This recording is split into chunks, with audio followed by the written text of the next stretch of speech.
There's a noise under your bed. You check and there's nothing. But tomorrow it's louder. Paranormal M tells stories that start small and they typically end in fear. Subscribe now. Alabama, The Phantom at the Threshold.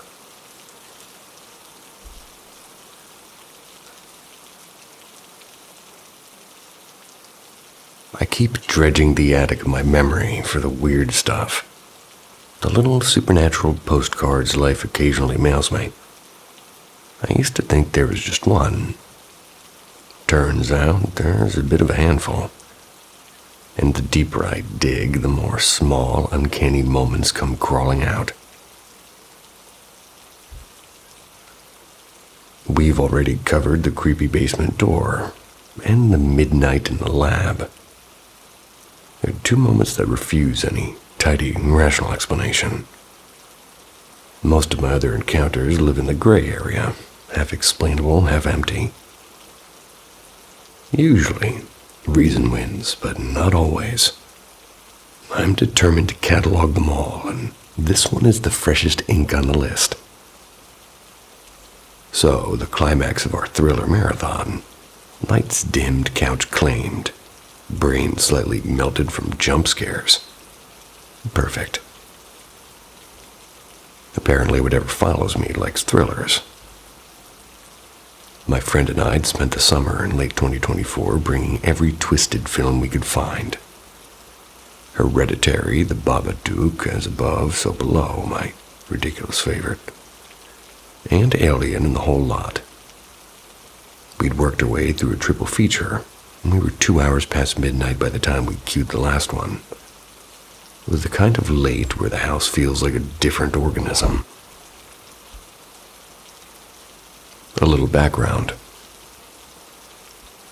I'd recently moved into an old craftsman built in the 1920s. The kind of place with a personality and a long history of settling in. It only has the one main entrance, and that door is theatrical. It groans and it sighs. It announces visitors like an offended usher. No doorbell, the door does the announcing itself.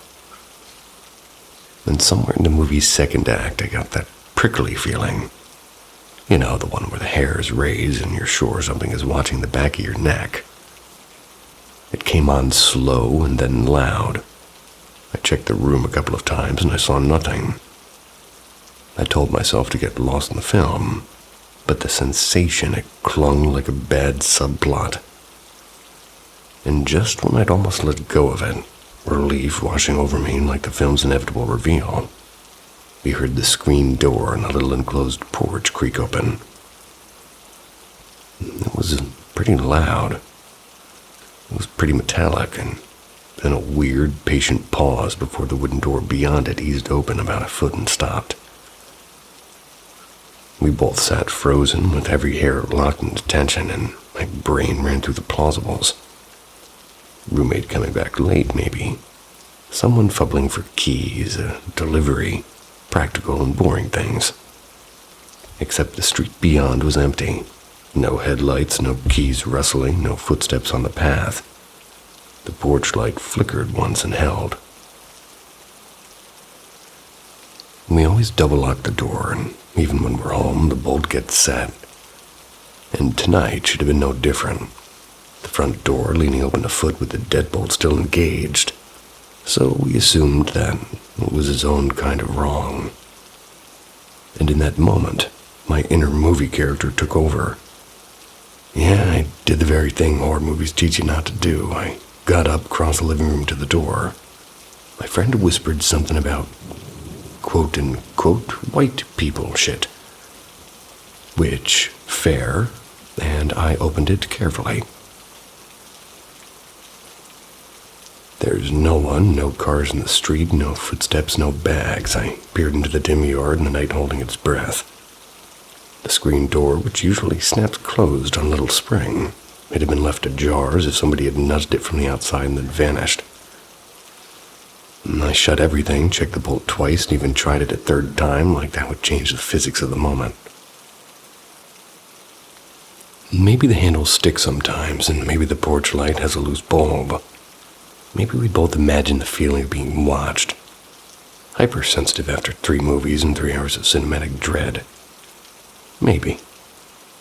But the timing and the feeling that crawled up my neck right when the movie hit its last act, the screen door creaking, the main door opening a foot and stopping, that string of coincidences was too neat and it felt arranged like a director calling cut on some white people shit movie.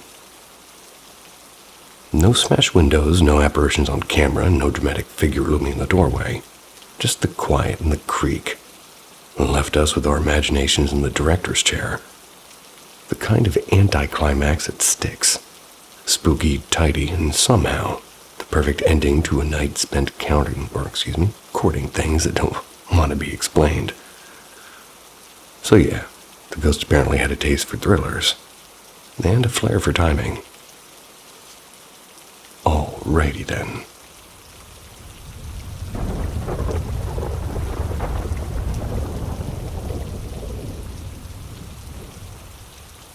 The Skeptic and the Cherry Lollipop. This happened about 10 years ago. It's when my family piled into a clanky rental. We went on a summer trip to Breckenridge while I was still in high school. We weren't brave enough to stay in the famous haunted wing, but of course we signed up for the ghost tour for kicks. My dad's the kind of loud professional skeptic who still drags us on these things either to poke holes in the theatrics or to entertain the rest of us when he pretends to be terrified. Right at the start of our tour, the guide just asked us, and with perfect showmanship and timing, "Any skeptics in the group tonight?" My dad's hand went up like he was volunteering for jury duty. The guide grinned and popped a little cherry lollipop into his palm and sang, "Hold on to that. The child's spirits like candy." He gave us a smug, as-if look and we began the tour. A bit later, we're standing in the old ballroom, the kind with creaky floorboards and a chandelier that had seen better centuries. The group circled around my dad and the guide asked him to hold the lollipop stem straight up, palm out. She did her little coaxing bit to the children, inviting them to play with the candy. And for a minute, nothing happened. The guide let us wander the dim room for a few minutes before regrouping. Felt like a typical spooky show, mild chills courtesy of the draft. Then she suggested he try again in a different room, in a different corner. My sister and I flanked him, and she was whispering soft, coaxing questions. I was being my usual half-amused, half-curious self. And after about a minute, my dad said his arm felt really cold. And we all flashed our phone lights, and his forearm was goosebumps from wrist to elbow. He's not the panicky type, so when he went oddly still, we leaned in. And my sister, ever the diplomat, asked a few times, "Do you want the lollipop? Are you reaching for it?" And then the thing that made our jaws drop as the lollipop, originally standing straight up, began to tilt. Almost until it was like parallel to the floor. And it stayed there, balanced in his hand like something had suspended it with invisible threads. We all stared and he just stared at it. "Go on, grab it," my sister said. And there was a beat of silence. And then, no kidding, the lollipop shot forward like it had been fired from a tiny cannon, straight as an arrow into the old gilded mirror across the room, smacking it dead center about 6 feet away. It didn't arc, it didn't wobble. It was a pure line drive. We were instantly a mixture of terrified and thrilled and sick with disbelief. And then we ran, giggling like maniacs down the hallway. The guide was thrilled, hugging my dad and calling him our favorite convert. Mom had wandered off to inspect a dusty stairwell and missed the whole spectacle. She was furious when we told her. To this day, my dad swears it had a normal explanation. Muscle spasm or magnets or camera trickery. Whatever allows him to sleep at night. He watched the lollipop fly and insisted later that he must have had a weird tendon kick. and somehow I'd launched it perfectly into the mirror. Maybe he's right, and maybe the tour has a secret string department. My sister and I prefer to keep the version where some mischievous kid from the past really, really wanted a cherry lollipop.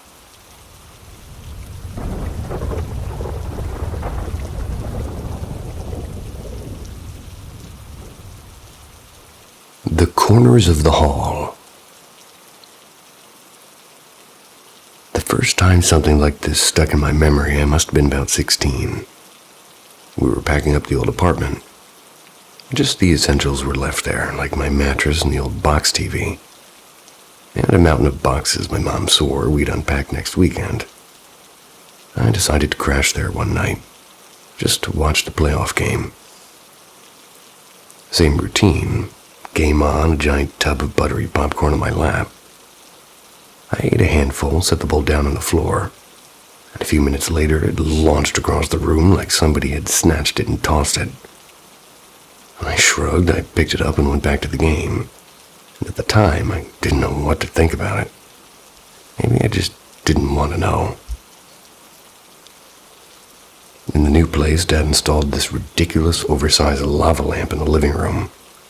And sometimes, out of the corner of my eye, the glow will vanish as if something walked in front of it. It happened while I was loading the dishwasher, and again when I was in the room of the PlayStation. Once, while I was sitting on the couch, I got so lightheaded Dad laid me down. Everything went white, and I heard plain as day, "We're all around you." And I panicked, and I thought I was dying. And all I could think was, I'm way too young for this. Skip ahead 6 years, I just started seeing a girl who would later become my wife, and a few months into moving in together. We're lying in bed, sleeping, much more than anything. It's when a deep male voice breathed into my ear and said, "Leave." It felt like someone yelling right beside my head. I looked at her with my heart thudding and said, "Did you hear that?" "I heard something," she said. It was muffled. We were about a foot apart, and she couldn't make out the word at all. A couple of months later, she woke me up just to drive her to her shift at 2 a.m. Hands were trembling and said, "Something was talking to me last night," she told me. Couldn't understand it. It was like an old language. In that image, something unseen whispering right where I slept crawled under my skin. A year after that, we'd moved again. I jolted awake one night to a shadow looming over me. Instinct made me grab for whoever it was. The shadow took one step back and dissolved into nothing. I didn't sleep a wink after that. Another night, I'm alone with my tablet. Bedroom doors left open. I heard footsteps start down the hall, but they began halfway down like they appeared out of thin air. I watched the doorway, convinced someone was sneaking in. A tall, dark silhouette glided past. I ran out. I checked the other rooms. The bathroom and the spare bedroom were empty. Every door was closed, and there was nothing the figure could have gone to or anything like that. 6 years more, new house. Seemed kind of weird. It was about 11:30. She was asleep, and I was in the spare room with the door open. I was scrolling on my phone. And from my perch, I could see down the dim hallway. And out of the corner of my eye, I saw something move again. I kind of glanced, and there was nothing. Came back to my screen, and twice more I caught the same flicker. Tried to hold my gaze at the edge of my vision. 10 feet down the hall, something was crawling, low and deliberate. And then it rose up. A woman in a pale dress, circling like she'd lost her way. She bolted toward the bedroom door, and right as she lunged, I hit the light and she vanished. Sitting there, adrenaline sharp and stupid, I wasn't sure whether to laugh at myself for being spooked or to call someone. Hair on my neck was standing up and my heart felt like it wanted out of my chest.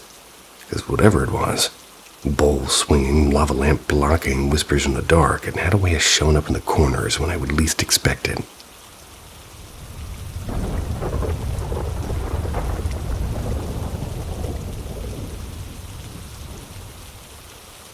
The knob that turned.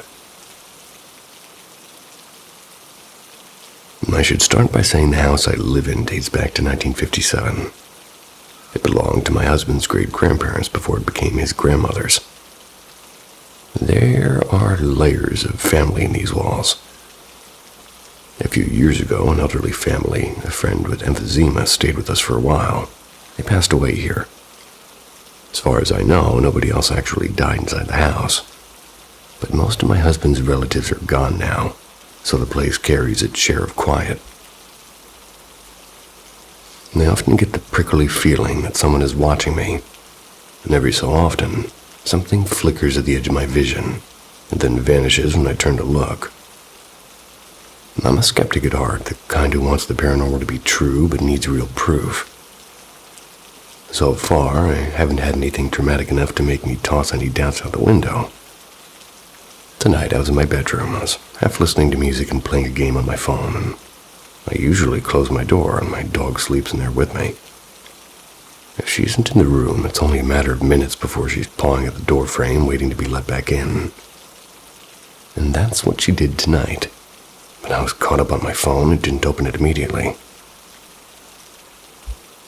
While I'm staring at my screen, I heard the doorknob rattle like someone turning it. Then the door swung inward and I glanced up and I saw my daughter just slipping into the laundry room right next to my room. I assumed she'd passed through and left the door ajar. When she came back out, I casually asked if she'd let the dog in, and she said no. My daughter isn't one to lie about something that small. My husband was in the garage tinkering with a mower, and his grandmother was dozing in the living room. At first, I blamed the dog, thinking she'd nudged the door open. But the knob hadn't just creaked, it rattled. The exact noise you get when someone turns it. I tried to recreate it myself, pushing the door this way and that. Couldn't make the knob clatter without actually turning it. When I mentioned it to my husband later, he told me his grandmother had experienced something odd a few nights before. She reached for a glass on her bedside table, but a few minutes later the glass was on the floor beside the bed, as if it had slid itself there. She hadn't seen anyone near her room, and she'd swore that she hadn't moved it. I don't know what to make of it. Maybe there's a simple explanation. Old houses settle, dog noses are stronger than I think. But the sound of a knob turning itself is a small, insistent thing. It hangs in my head like a question with no answer.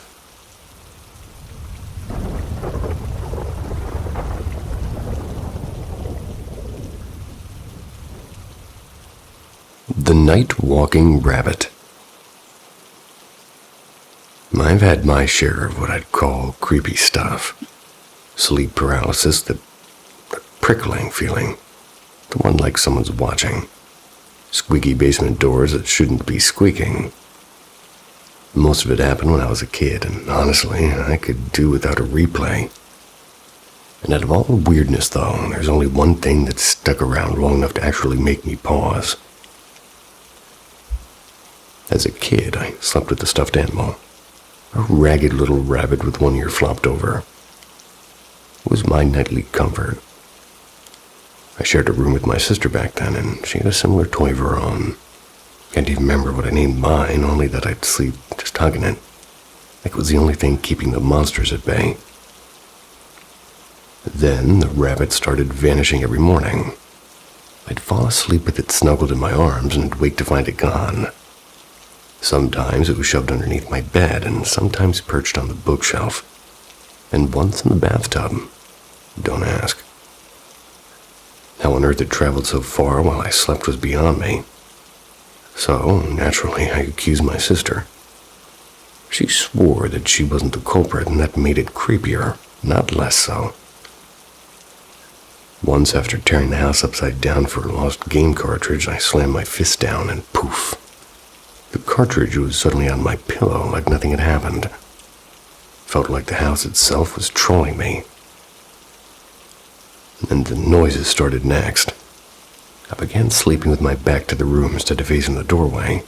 Felt cooler that way, because in my 13-year-old logic, the rabbit couldn't scoot to the far corner if I was positioned that way. One night, every time I exhaled, I heard a tiny exhale follow mine, faint and delayed like a cheap echo. and at first I blamed the house settling or a mouse inside the walls. We had plenty of those in winter, but the sound grew thicker and raspier, like somebody got much older and they were breathing and struggling to get air. I tested it. I held my breath and I waited, and there was nothing. And then I'd breathe out, and there it was, just after me, matching the rhythm of my lungs. Sometimes there were scratching sounds too, as if claws were tracing the plaster. It was unnerving more than scary at first, until the night it shouted my name. No whisper, no creak, a clear, angry voice that made me bolt upright and run out of the room. I dragged my mattress to the family room, slept with the TV blaring, and felt ridiculous doing it. I finally went to talk to an older neighbor, a kind man who ran the youth group. I asked if I was losing my mind, and he told me something I still remember. I had a body, whatever was bothering me didn't. Well, I had a body, but whatever was bothering me did not. And that gave me the right, he said, to tell it to leave. Sounds simple, but saying it out loud mattered. And after that, whenever things started up again, I told it plainly that it had no authority here. That this was my home and it had to go. It would stop at least for a while, because life got busy with school and after-school stuff. And eventually my own room and the rabbit episodes faded into the background. I never asked my sister if she'd heard anything. We'd never talked about it. And part of me wonders if she did, or if it really was just me getting gaslit by a stuffed rabbit in the house. Either way, I still had to check under the bed before I slept. It was a habit, not fear.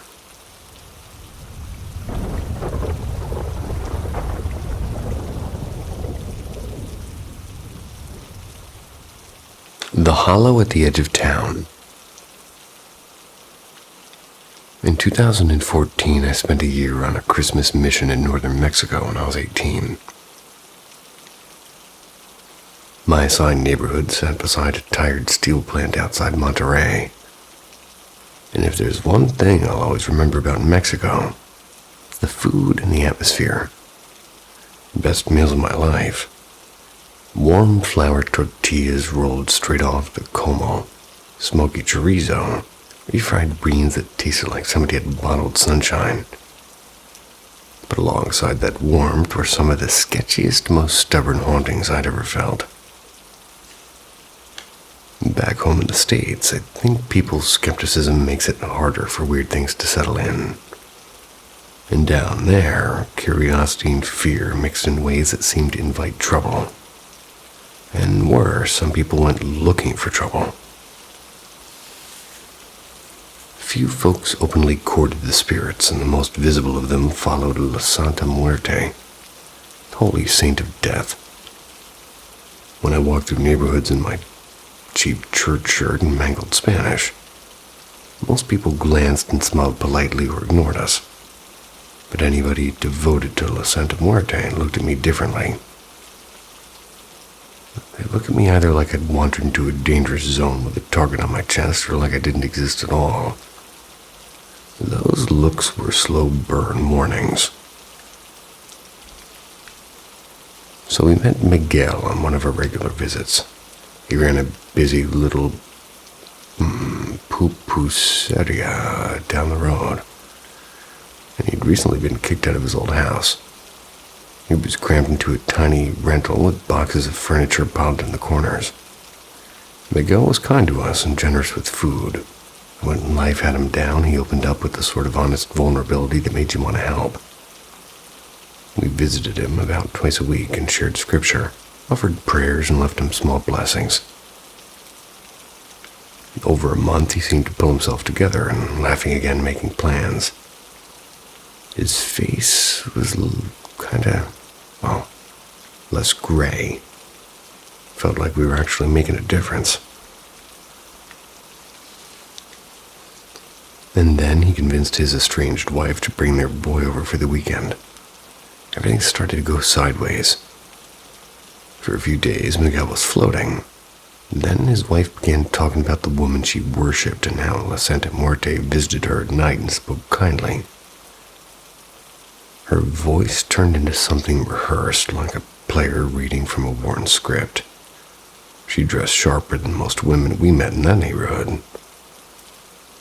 And some little details. Her eyeliner and the way she smoothed her hair were off in an uncanny way, like a carefully painted mask. Miguel's mood soured, and he snapped at small things. The lightness left his eyes, and a low pressure settled in the room. We saw him less and less after that. One night we passed the house. We found her on the stoop smoking, every muscle kind of drawn tight with fury. The face of somebody ready to strike, and as we approached, she locked eyes with us and in an instant transformed. The knees were softening, a sudden flood of tears, an immediate apology. I'd never seen such a fast theatrical switch. Felt manufactured, like somebody flipping a switch. She told us Miguel had bolted in the middle of the night with her son, driving out toward the highway to get away. She described walking up to him screaming to the presence of a foot at their bed, a tall, pale figure in a tattered robe. La Santa Muerte, she insisted, standing there and staring at him. Miguel freaked out and fled. She said, convinced it had picked him out. That was the clear sign I had of him. I was transferred to another sector soon after. I couldn't follow up. All I know is she kept telling us again and again how she'd called that thing into their home and how she'd done what she had done to, well, how she'd done what she had to for it to come. I sometimes replay those visits in my head, and I wonder whether Miguel really saw what she saw, or he saw, or whether the thing between them was more human and meaner than any spirit. A jealousy, or a secret, or a choice that tipped everything over. Wish I'd stayed one more month.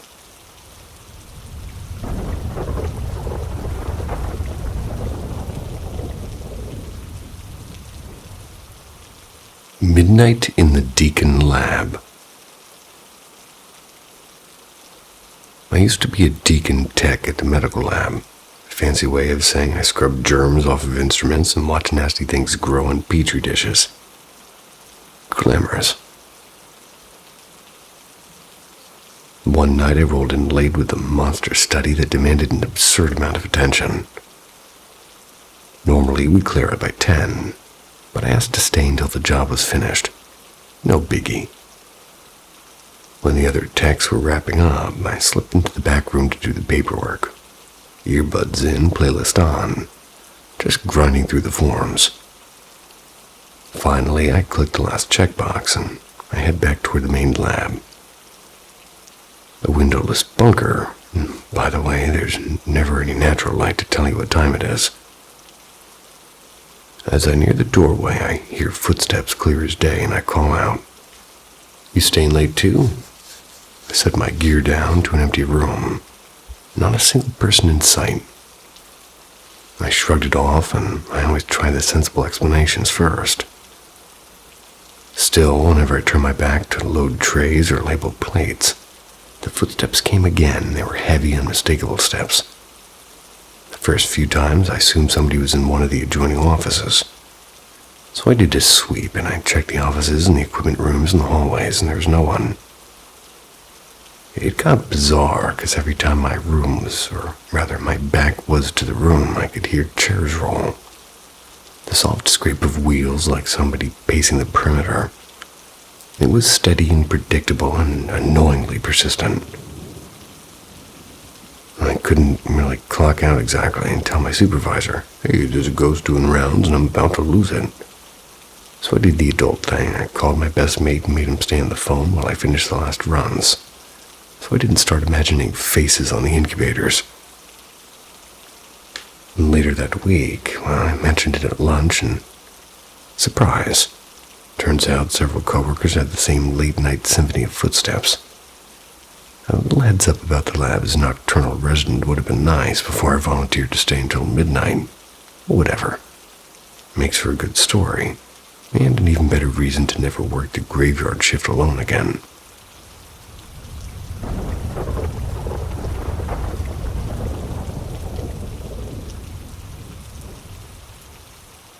The cellar that wouldn't behave.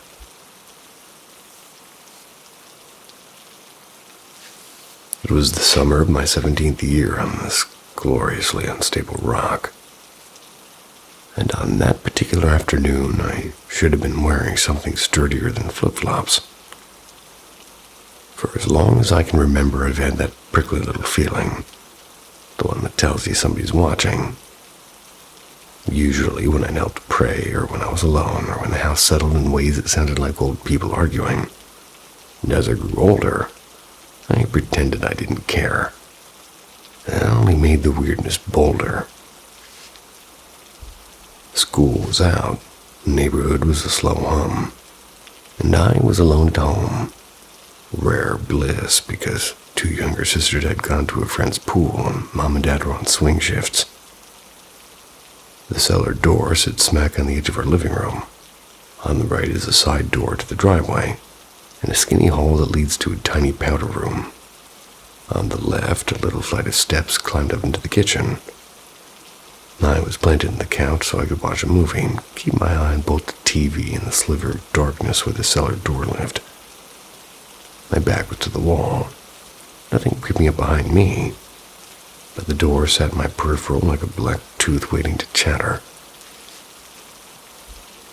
That old watch feeling started again, like somebody had turned a dimmer on before the door.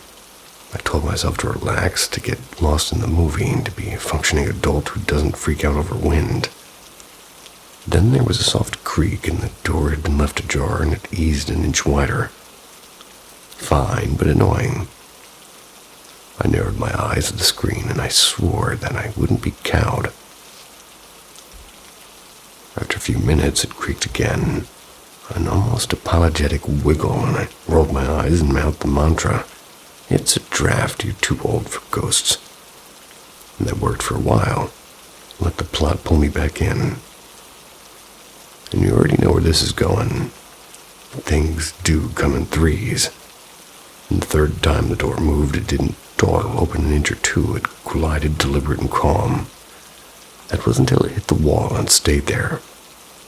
Wide open, the air felt thicker near the threshold, and that watched feeling tightened into something I could basically taste. And I freaked like full-on internal screaming freaked. And I'm the kind of person who freezes to take stock in a crisis, which is useful in exams and catastrophic and haunted house scenarios. I shot up ready to bolt, and then my brain honed in on logistics. The only route out without walking in front of the open cellar was to go up those kitchen steps, which the door now blocked. I could try to side the side door, but that meant crossing the open frame. My imagination, fed by every scary movie ever, insisted something would yank me down into the dark. So, in a move that would make any action hero roll their eyes, I chose the loud, aggressive option. I stalked across the living room, gave the stubborn door a solid karate-style kick, and my dog's ears were itchy, and he threw them all over the place, apparently while I was reading, and then the door slammed shut. Then I ran out of the house like I'd been evicted by the supernatural. Didn't come back until the family reunion later that night. And Dad still insists I was napping and dreamed the whole thing.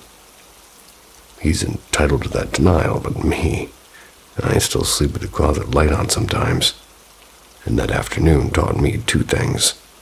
Spooky stuff is rare, and when it does happen, tends to prefer afternoons when you're home alone and wearing flip-flops.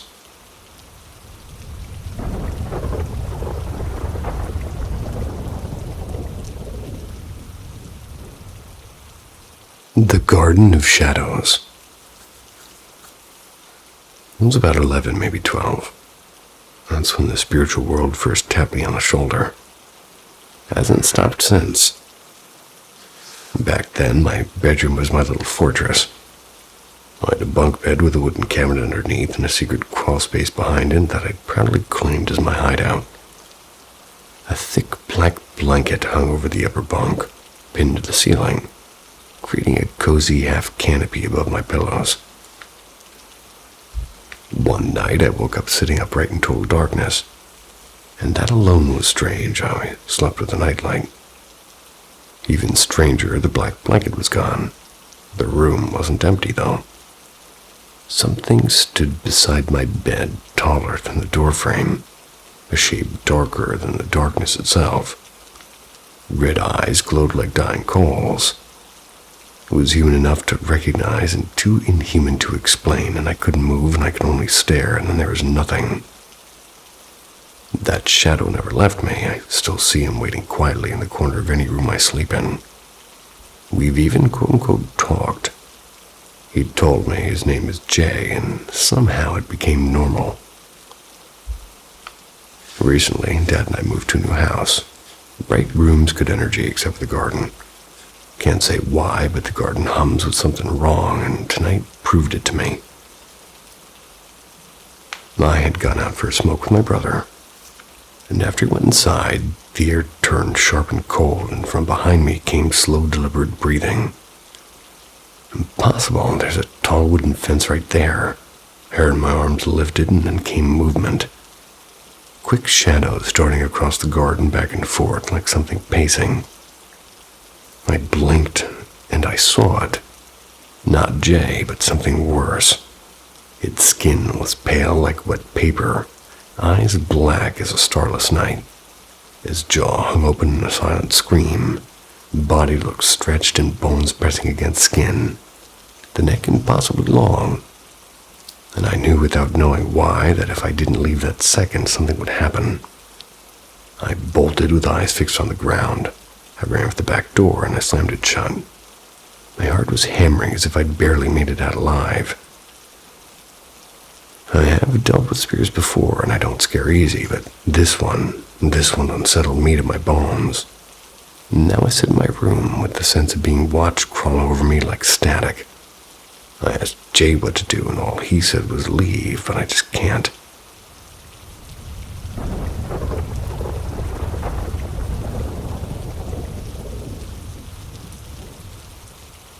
The snowy mitten in the spruce. About 10 years ago, my family lived up in Alaska for my dad's job. And while I was only about 4 then, I don't remember much. My parents still tell a couple of weird things that happened there. I'll tell them the way they told me. Skeptical, a little amused, and definitely not convinced of anything supernatural. One November afternoon, my mom decided to take me for a walk, even though I was missing one mitten. Alaska snow, so yeah, important. The sidewalks were shoveled, so she figured we'd be fine. About a mile in, she pointed to a very tall spruce, and believe it or not, my missing mitten was hanging from the topmost branch like it belonged there. My mom swore she didn't put it up there. Nobody could explain how it got snagged so high. Birds don't usually carry mittens, right? And that one became a family favorite to joke about. The other story was darker and somehow more unsettling. A year later, my dad was away with the military. My mom was home alone with me. And one winter night, she put me to bed and went to sleep early. She had a big day ahead of her. It was pitch black outside, because Alaskan winters do that. When she turned off the bedroom light, it would flick right back on within a few seconds. It kept doing that no matter what. It would flick off, snap back on, and my mom finally called her stepdad, who came over and tried everything. New bulb, checked the switch until he pulled the fixture down and cut the wires at the ceiling. For a little while, the light stayed off, but after he left, the bulb snapped back to life and stayed on, even though the wiring had been severed. They got creeped out after that. Sometimes they'd mention odd noises or a strange feeling in the house. Nothing dramatic, just enough to make them raise an eyebrow. My parents aren't ghost hunters. They like rational explanations most of the time, and neither am I. Still, it's funny how certain little mysteries from childhood stick around in the telling.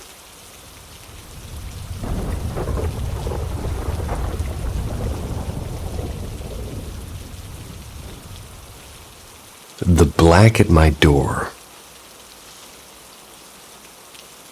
I grew up in a creaky farmhouse. It smelled like lemon oil. It's sometime in the 1850s that it was built. It's out beyond the edge of a little upstate New York town. Even as a kid, I had this uneasy, half-delighted sense that the house held other presences. Little shivers at the base of my skull and footsteps that didn't belong to anyone living there.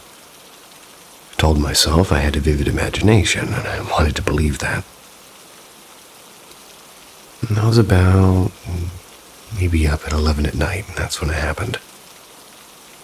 My older cousin, not my sister, had gone to a late movie with friends. My parents were at a neighbor's for a potluck dinner. The hallway was dim, my bedroom door sat cracked the way it always did, and I used to leave it that way so my cat Boots could wander in. I fell asleep with the harmonica I was learning clutched on my chest. I remember waking to the feeling of somebody standing in the doorway, and for a second I was half awake and comforted. I was certain it was my cousin checking on me. Then I dropped back into sleep like a stone. What followed is the kind of thing I've tried to explain away as sleep paralysis for decades. But whatever it was didn't care for neat labels. A blackness. Not a shadow, but a mass, like oil folded into itself. It glided through the gap and hung above me, and it pressed me down with a weight that wasn't entirely physical. My limbs were lead and my breath shallow, and then it spoke. Not one voice, but many, layered and jagged, in dialects I'd never heard and syllables that sounded like the scraping of metal. They weren't words I could unpack, but they felt like a vocabulary aimed straight at the part of me that listens after midnight. I panicked in the only way my 11-year-old body could. I willed myself to move, and it felt like tearing through a suction. Finally, I sat bolt upright. I hurled the covers aside and flipped every switch in the house. I scooped Boots up in my arms, and I went out on the porch and sat with the porch light kind of haloed around me, till the cars came home, and the house settled back into its usual noises. My parents called it a bad dream, and my cousin just hugged me and said the room had always felt weird. Even now, decades later and with more odd little experiences tucked into my life, I still feel like I'm tuned to something that runs a little bit under the static of normal days. And I have a habit of telling whatever I sense in the firmest voice I have that you're not welcome here and leave. Most of the time, that's enough. Sometimes I wonder if I shut the doors that I shouldn't have shut. And other times I wonder whether I actually have a bit of a line to something else, and I've been too frightened to pick it up properly. So part of me suspects I could learn to listen if I stopped being so frightened and started asking questions instead of telling it to go away. The braver part of me, still small, still 11 sometimes, wants to try. The other part, the practical one, cynical part, rolls its eyes and goes to make coffee. So I keep both around, and they tend to argue, and I keep the porch light on a little bit longer than I used to.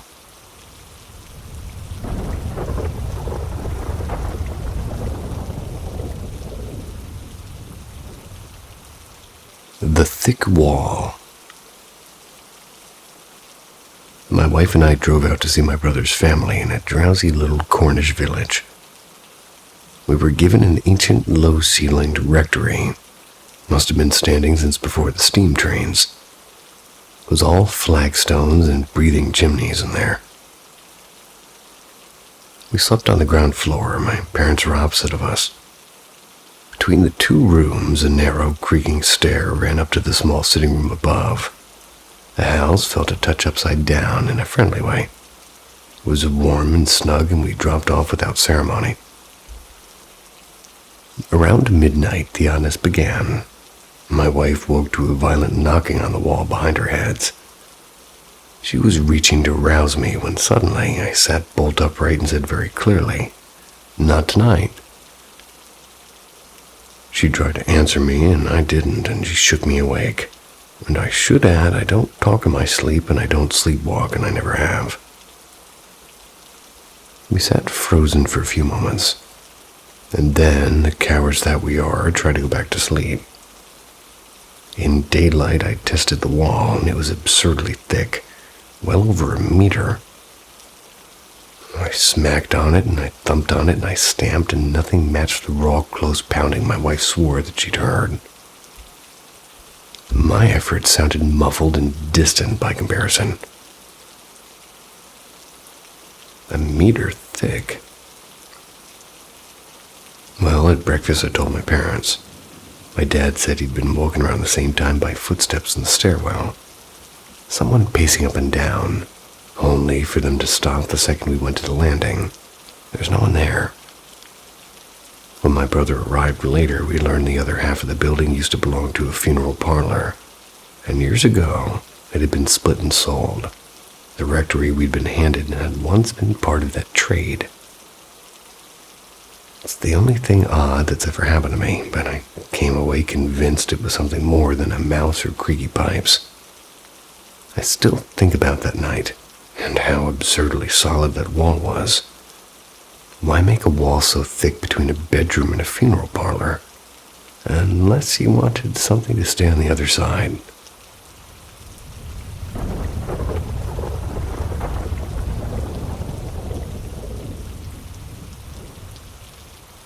Midnight at Willow Hollow. I've lived just outside of Boston for 10 years now.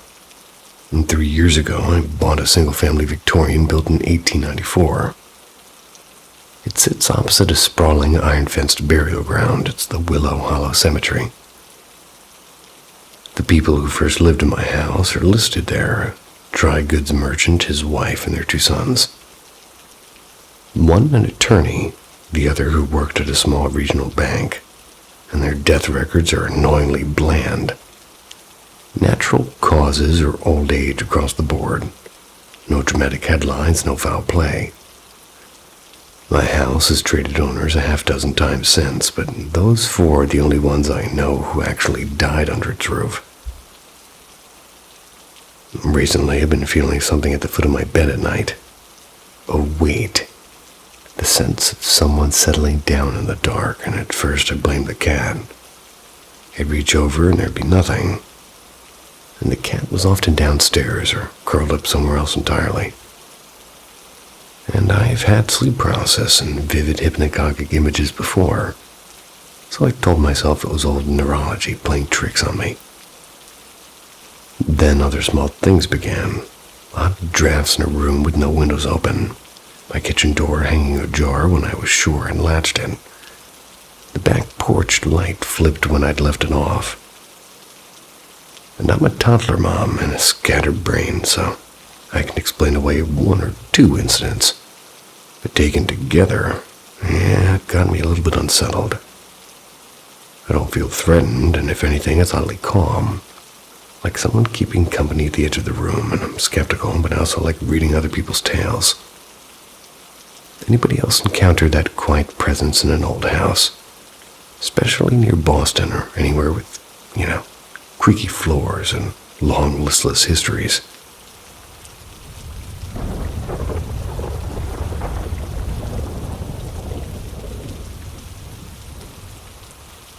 The Girl in the Corner. I've always been tuned to the quieter things. The shift in a room and the smell that wasn't there before. And I grew up deep in the South, in a house full of prayers and old superstitions. My great-aunt swore she talked to the dead and would leave a chair empty at the table for visitors no one else could see. My mother must have taken after her. Through my childhood, you'd hear footsteps in empty hallways and answer questions no one asked. And folks whispered that she was kind of unwell. But my sister, my cousins, and I learned early that those whispers were for people who hadn't lived through it. Doors slammed, pictures tilted for no wind, and things went missing for days, only to show up exactly where they'd been last left. and once I watched a jar of honey slide off the counter and smash against the pantry door as if pushed by an invisible hand. Our house had a shadowed history. Built in the 30s, the first owners were naturalists, and his family, who kept strange pets indoors like birds in cages and a pair of large boas in a glass room. One night, rumor says, one of the snakes got loose, and the two little girls were later found lifeless in their beds. Never heard the grown-ups talk about what happened to the parents. House simply changed hands. By the late 70s, my grandmother bought it. Became the place my mother raised us. The place my sister and cousins and I learned what it's meant to be living with other presences. One slow autumn evening, my mother and I were sunk into the sofa listening to a late game on the radio. That's when a thin, distant sort of cry, really. It kind of thread through the broadcast. We thought perhaps the station had picked up interference. But when we turned the dial down, just that crying kept coming, and it was clearer and closer. "She's here," my mother murmured. "Can you see her?" Told her no, and couldn't see a thing. Shut the radio off and flipped off the lights, and that's when I saw her. In the corner by the lamp, a little girl stood as if she'd just stepped out of the sunlight. Tight curls, the color of wheat. Green eyes, too vivid for memory. Pale yellow dress and scuffed black Mary Janes. She glowed faintly, as if lit from within, and she was crying without making a sound. And the sight of her was so ordinary and so impossible I felt my mouth go dry. Before I could move or speak, she blinked once and vanished as if somebody had closed a door. I carried that evening with me like a seam in my shirt that never quite fades. And my mother still sees the people who aren't in the living. Aren't in the living. And if I'm honest with myself, sometimes I do too. A shave at the edge of the stairs, or a small hand brushing my shoulder when no one's there. It's not peace, well, not always. Just the life that we're given, tuned to frequencies most folks never notice.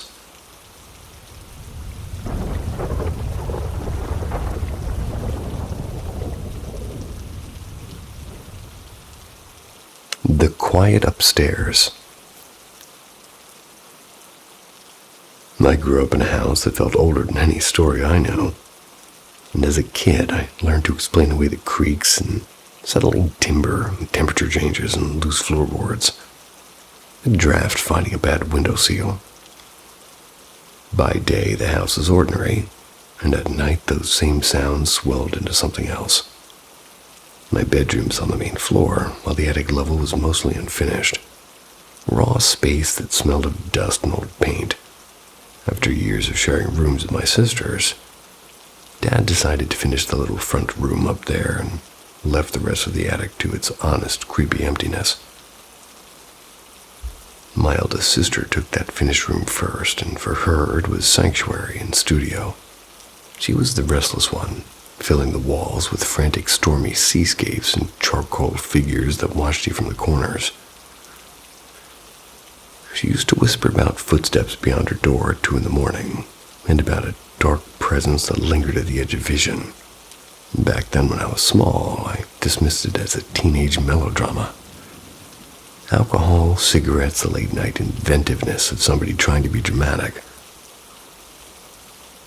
Years later, she would burn most of her paintings in the yard, and that's when she decided she needed a clean break from her old life. When she left, the room passed from one sister to the next. That was until it finally landed on me, and I'd been away. College, then the next city. And returned determined to make the room my own. I hauled up a battered couch, a compact bedroom set, and arranged a space like a studio apartment without plumbing. During the day, it felt right. I'd sit into the couch with a magazine. I'd log into those long-gone chat rooms. I'd let afternoon light smear across the floor. But come night, the room folded into itself like My bed faced the door, and something about that alignment filled me with dread. Footsteps began to be heard in these early hours. Scratches whispered at the jamb. Started sleeping on the couch on the outside of the room. Didn't stop the noises, but at least I was farther from the door. I even wedged a chair under the knob because ritual calms the irrational, you could say. Most nights I would sleep, and then the same thing would happen. A shape would slide out of the same sort of shadow. It would press closer, and then the world would compress until I fought for breath. I'd jerk myself away, convinced I'd been strangled. But in that in-between place, I didn't feel truly awake or truly asleep. And the cycle rewound and began again. The approaching shape, the press of terror, the waking that didn't end. My sisters who had slept there told me similar things. The sounds, the drafts, they grew louder after Dad fixed the room. Fixed in parentheses. After the plaster and paint sealed something else in. There were cold pockets that no explanation would touch. Small uneases that clung to the wallpaper. And even now, when I walk into that part of the house, I feel the old caution like a skin. Years later, just my mother living in the house, and she treats the noises like old relatives. Familiar and maybe even annoying. She avoids the cellar, though, because something always seems to watch from the top step. And the cellar had been Dad's refuge after all. A scarred workbench charged with screws, a radio he never quite fixed. And I haven't disturbed it. Dad died in that house. My eldest sister died not long after. Far from home. Sometimes the air carries a faint scent of his cigar, or maybe her perfume. And for a moment, I wonder if memory can take smell and turn into a presence. But beneath these human ghosts is something colder. A shadow that doesn't answer, especially to affection or grief. Time has made me my mother's keeper, and I sold the life that I'd come back and, well, I'd be here for her. Moved to the upstairs room again, the room that once felt like a promise. The old terrors, the night squeals I hadn't met for 15 years, they came back as if on cue. Never fully left. They're biding their time in the woodwork and the shadows. And now when the house settles, the creaks sound like footsteps, and the light beyond the door is a place my eyes visit before the rest of me follows.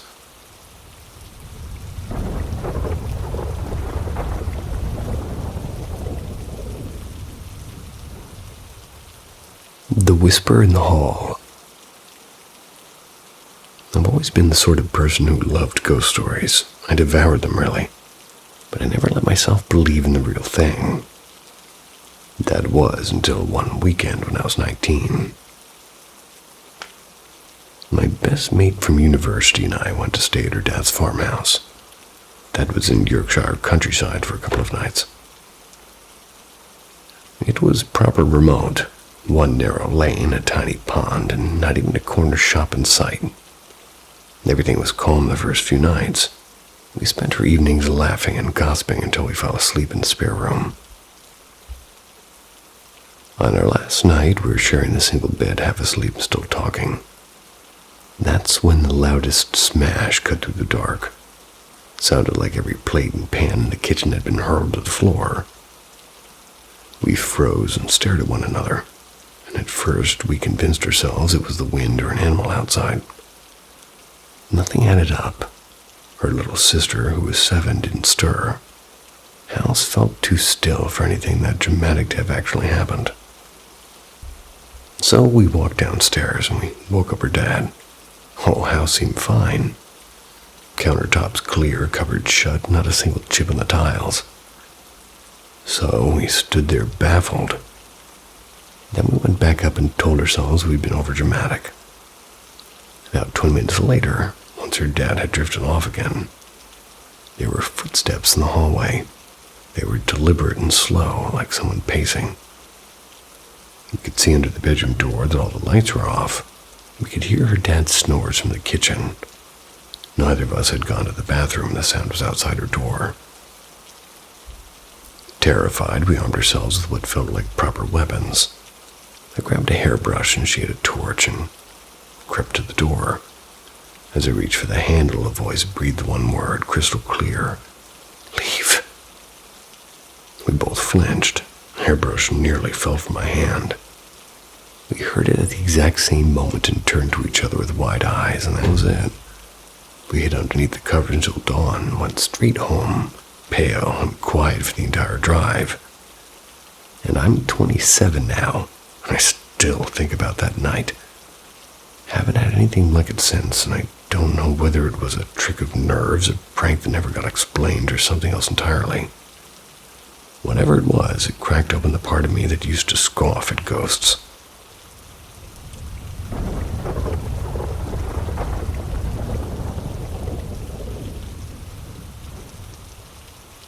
The bed frame's echo.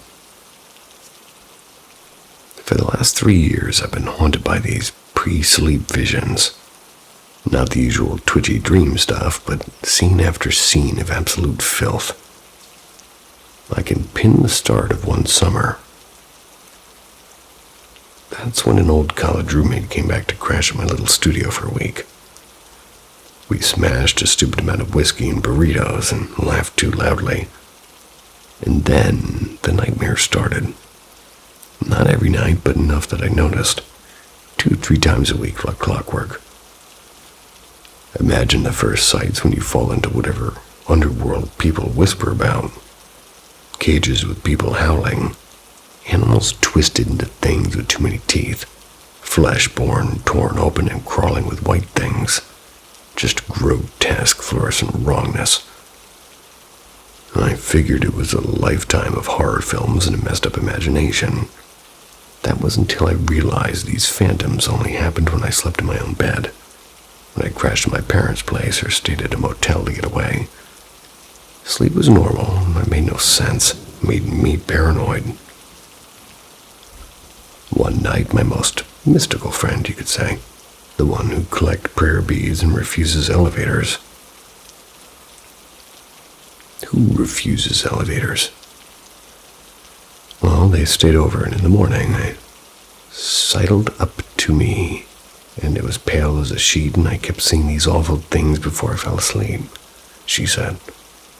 Like something reaching from under the mattress, and relief hit me harder than anything else, actually.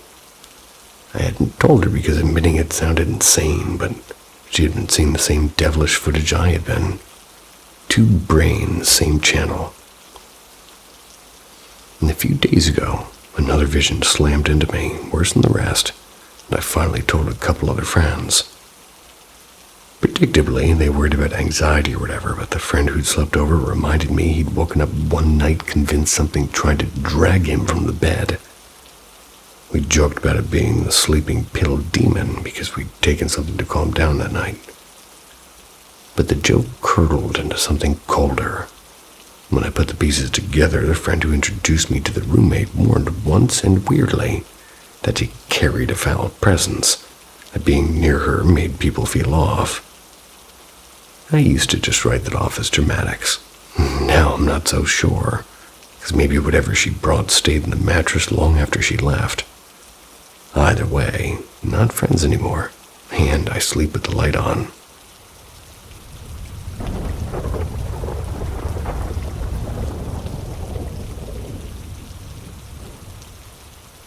A visit between cornfields. My husband took his life in early June. It knocked me sideways. I'm only just learning how to stand again, and for context, I've wrestled with depression and suicidal thoughts before. I've been on meds for a few years, and he knew how to steady my panic attacks.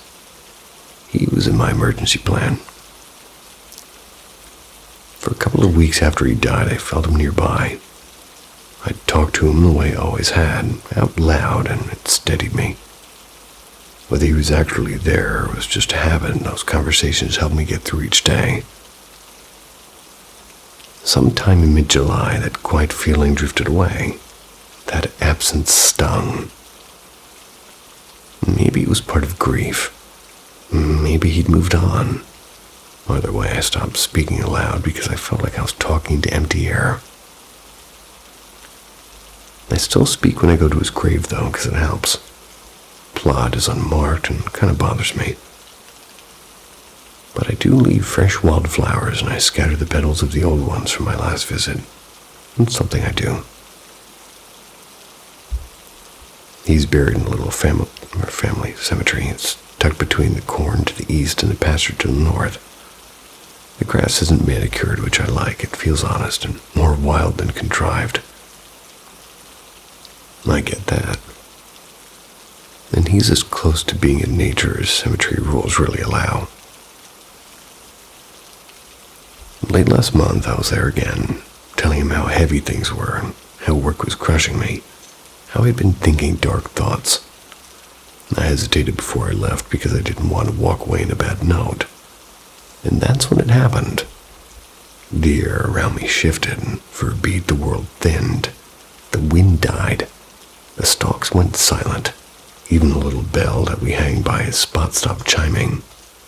My breath snagged, but not from fear, but from something like wonder. The goosebumps were on my arms. Tears blurred my sight. And I knew in a way I can't explain that he'd come. I blurted a shaky, "Oh, hi, you're here," like a fool. I felt him apologetic, like he'd startled me, so I laughed through my tears and I told him it was okay. I told him I wasn't going to follow him, I was just really low. And he seemed kind of settled beside me for a moment. Then slowly the corn began to rustle again, and his presence thinned. Told him to get some rest, and that I loved him. I left the field feeling oddly buoyant and quietly chuckling the whole way to the car. I am still skeptical about spirits, but that afternoon was different, mostly. He hasn't shown since, and I don't press it. I'd rather let one visit be enough. I don't buy the tiny versions of heaven or hell, and I prefer the softer idea, like rest and peace. Sounds good to me.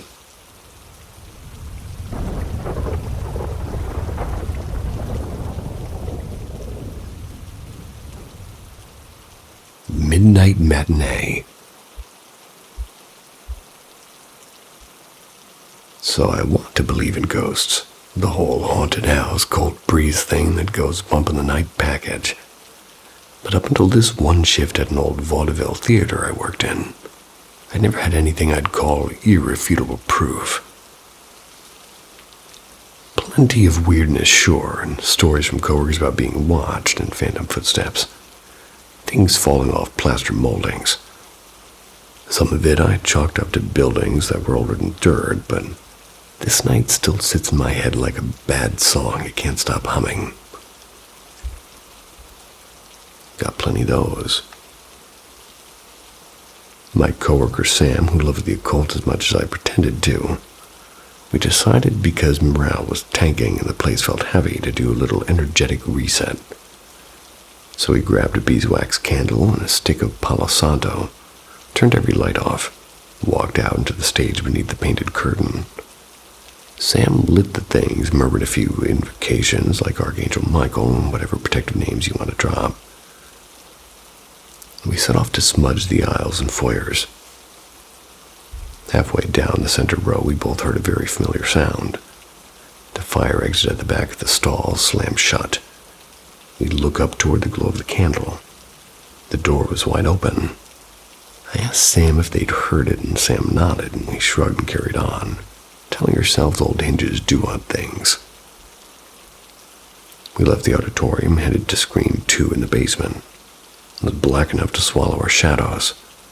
The candle and my phone flashlight were the only things keeping the dark from being absolute. Sam began the spiel again, and bang! The stairwell door we just came through sounded like it was pushed closed. We scrambled back up the steps.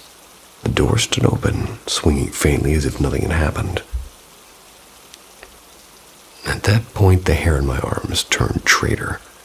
Sam, unfazed, urged us to keep going upstairs, to the projection booth and the boiler annex, the parts of the building that always felt like they belonged in someone else's nightmares.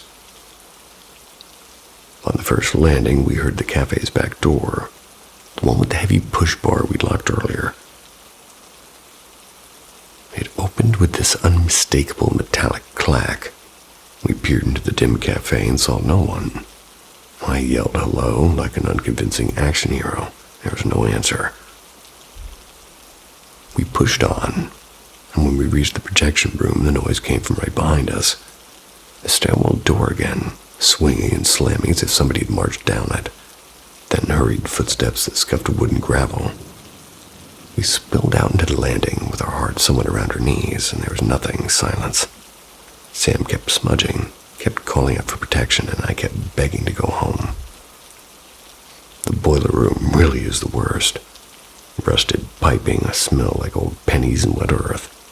The kind of place daytime sunshine still refuses to cheer up.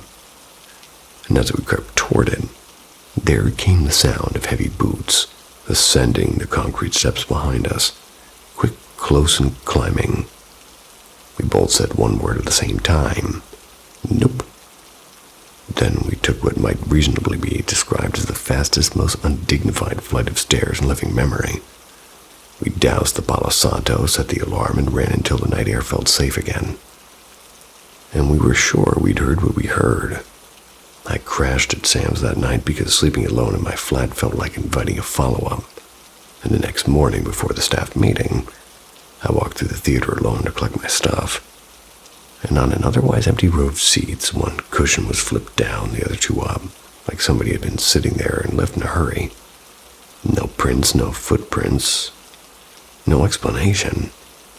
Sam swore later they watched a security clip that showed the auditorium empty except for a shadow on the screen that hadn't been there before. But the file was corrupt. When they tried to export it, it was strange.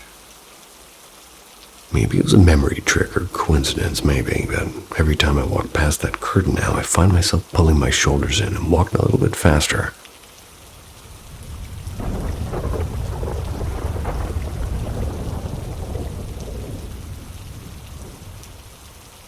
The night the board threw a warning. I'm back with a couple more ghostly crumbs, and these ones aren't mine to begin with, but belong to my parents. Both happened long before I was around, but neither of them have ever let the stories go. This one is called The Board That Pointed. Slide the calendar back to the mid-70s. My mom was about 11, and at a friend's sleepover in a little bungalow by the river. And like every suburban sleepover of the era, they dug out a talking board. The kind with a heart-shaped planchette that squeaked on the varnished floor. They treated it like a silly dare, asking the usual childish yes and no things. Mom never took it seriously, they were mostly giggling. Talking board. At some point, they all let go of the planchette and leaned back, expecting it to stop, and instead, without anyone touching it, the thing shot across the board and slammed, and it wasn't gently. Slammed right up against my mom's knee. Room was still, curtains hung straight, and there was no fan, no draft, nothing to explain it. The other girls froze and quietly put the board away and switched the lights on. Mom said she felt a cold finger on the back of her neck in the seconds after, like the room had exhaled. And from then on, she refused to ever play with those boards again. They said they'd pry a window open. She told me when I was 10, and yeah, I had to sit through one of her earnest lectures about not tempting whatever's on the other side. Voice in the Vent. Same writer. Fast forward to the early 90s. My dad had gone to a mate's flat, a cramped ground floor place above a bakery. He arrived first and slouched on the couch with a paperback while he waited. And after a while, he heard his name whispered from the ventilation duct near the ceiling. He assumed his friend was pulling a prank and ignored it. Then the voice called his name again, louder and nowhere near human, deeper, like somebody trying on a sound. Dad glanced out the window, and there was no car. He turned and saw a tall shadow detach itself from the kitchen doorway and glide down the hallway opposite of him. It was huge. and he reckons it was even 7 feet tall, with what looked like folded ragged wings shadowing the hall light. The voice came again, and this time unmistakably from that silhouette. He grabbed his coat and left so fast he forgot his wallet on the coffee table. Never went back to that flat. Sight still makes my skin crawl, and his, when he tells it. And that's all for tonight. More will come, and I've got a long, weird family thread about one figure that keeps appearing over decades. Hatman has a few chapters of his own. I'll tell you about his role in our family soon, so keep your lights on.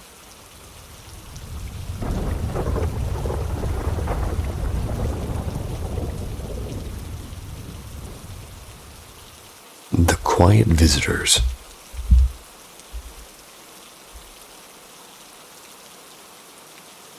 These are a handful of true things that happened in the house I lived in until I was 7. They might not be exactly perfect chronological order. Memory is slippery. But everyone I tell these to swear they remember them the same way.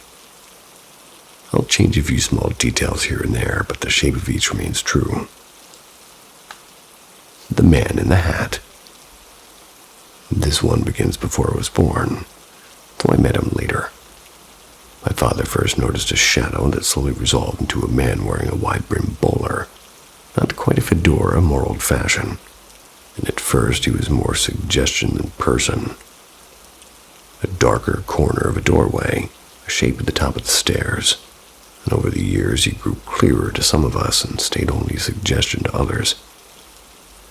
And there was a night of shouting on the porch. My father was the only grown-up there when one voice, heated and sort of ridiculous, it said, "Take them both.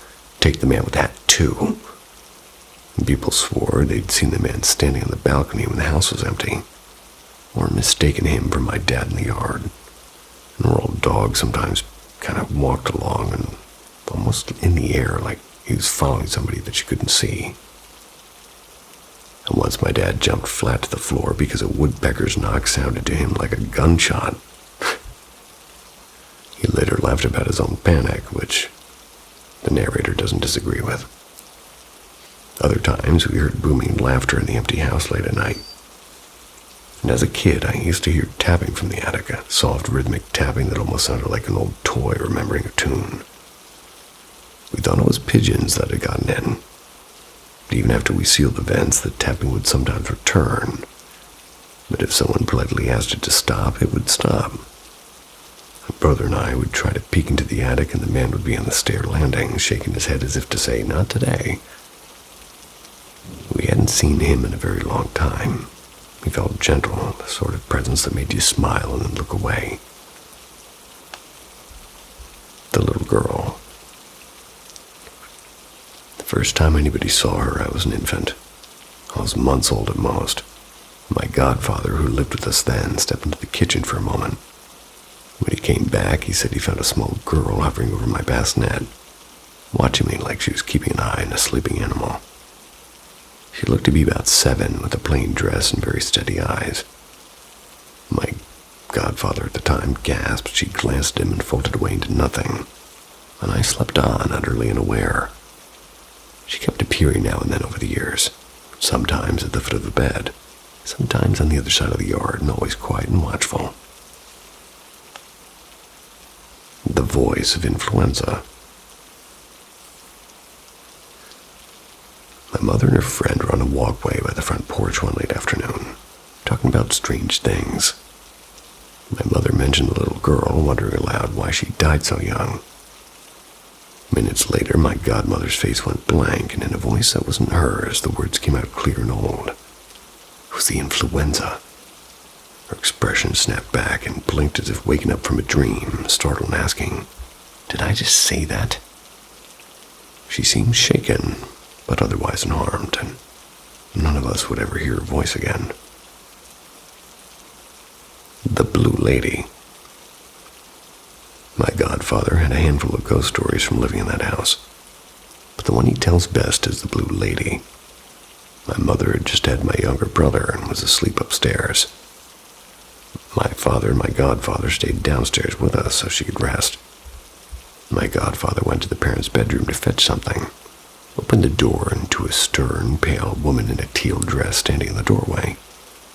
She pointed with a small, impatient lift of her hand across the hall toward the bathroom.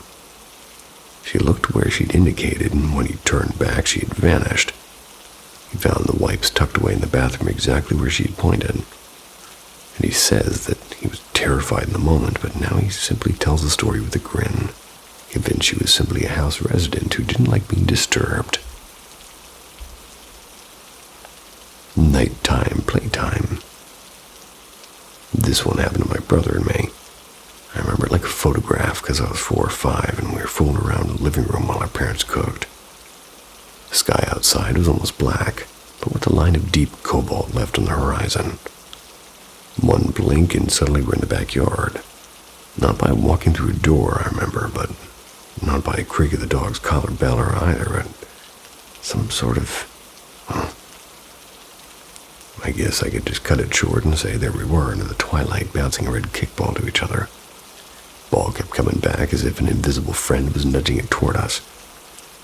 We weren't afraid because it felt like a game, and a few minutes later our parents burst out of the back door, terrified, because they'd just looked up and seen us, and a small girl on the far side of the yard. When they stepped outside, the girl stood still, and then simply dissolved away. And we got scolded for going out alone. We never could explain how we'd gotten there. These are the quiet visitors I grew up with, protective and strange and sometimes playful. They never hurt anyone. If anything, they colored a childhood with steady sense that the house had more rooms than the ones we could point to on the floor plan.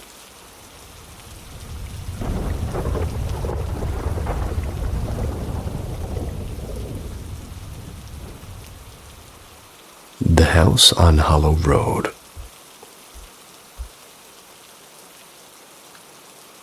I believe in science. I've trusted it my whole life. And the one reliable method we have for prying answers out of the universe, given enough time and patience.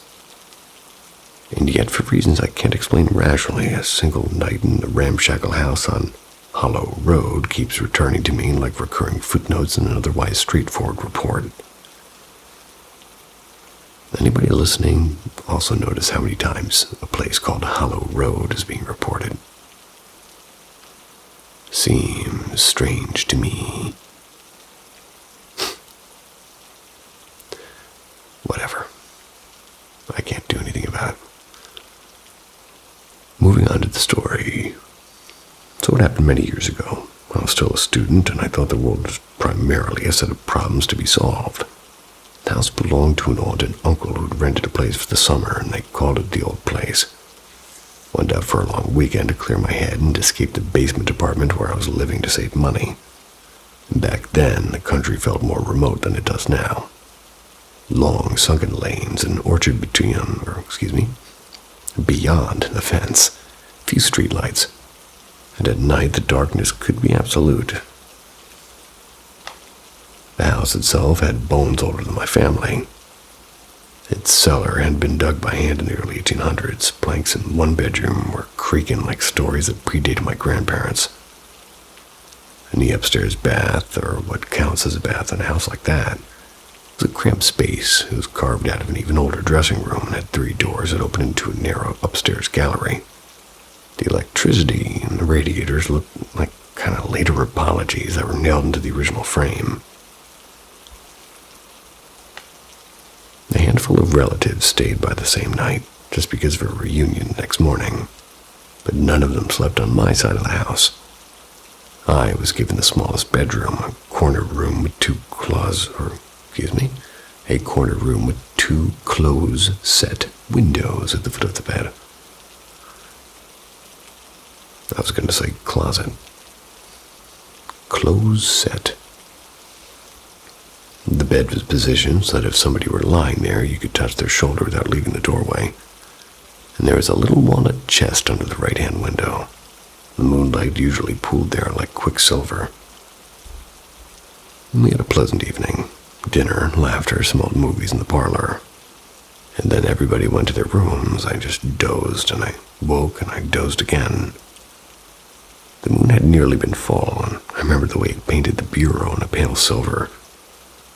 And then, sometime in the deep small hours, I woke with that same clarity you get when someone is taking a photograph of sound. The room was gone, not darkened in the ordinary sense. It was as though the world had been painted black and glossed over. The moonlight had been pouring across the floor, and it retreated as if a hand had been placed over the windows. Yet I could still see my own hand perfectly when I held it up. It was as if a portion of the world remained illuminated, but just for me. And along with the sight there was a pressure, a buzzing at the base of my skull that was less a noise than a physical vibration. It was loud enough that for a moment, I thought I couldn't hear anything else. Then I heard the door open. The footsteps were close and heavy and contained a particular fabric sound. The shuffle of layered wool or thick linen, like the skirts or underlayers one imagines in older photographs. The feet crossed the threshold and took 2 steps into the room and up beside the bed near my head. I could hear the soft rustle of cloth sliding against the cloth, a faint scrape of the sole on the worn floorboards. At least to me, it was unmistakably human. Terrified and furious of my own fear, I swung my arm out of habit, intending to shoulder whatever prankster might be standing there. My fist met only a velvet tactile black, as if the air itself had density. There was no weight, no hip to ricochet off, nothing was there. I should have jumped up, hit the lamp, and screamed for someone. I did none of those things. I lay very still while the buzzing filled my ears and a presence stood at my bedside. For reasons I've chased in years of introspection, I became passive, not paralyzed in the usual neurological sense, but unmoored, as if the part of me that takes action had been evacuated. I found myself reciting the Lord's Prayer aloud, each word an anchor in the dark. Minutes or hours passed. Time loses its shape during episodes like that. Slowly, as if somebody eased a curtain back into place, ordinary sounds returned. The gentle tick of radiators beyond the landing, the distant settling of the house, and the moonlight crept back across the floor. The buzzing subsided until it was simply memory, and eventually I slept. At breakfast, I asked how everybody had slept, and nobody said anything odd. Family dynamics being what they are, I ate my pancake, kept my mouth shut. Better, I thought, to file it away as a private anomaly than to invite the kinds of questions that rip into nights of gossip and doubt. So I never spent another night in that room. Within a year, my aunt and uncle found a smaller house down the road and took courage with them. Over time, I told 2 close friends.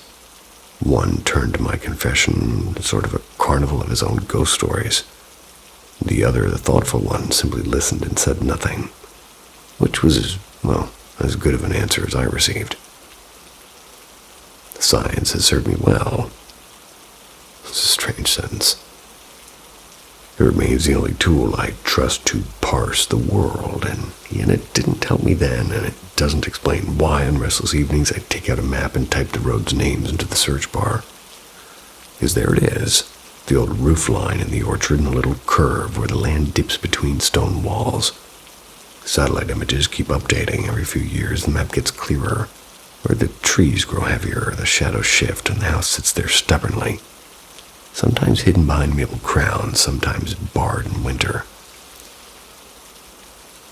And I have no proof beyond that view and the memory that clings to it. I can't say whether what stood by my bed was a remnant of the house or a trick of perception or something that simply chose me that night. All I can say with certainty is this. Science can explain almost everything, but not every experience have a definition that will satisfy both the heart and the head. The house on Hollow Road remains my stubborn, unexplained variable. I do enjoy feeling sad looking at old images on Google Earth. Sweet dreams. See ya.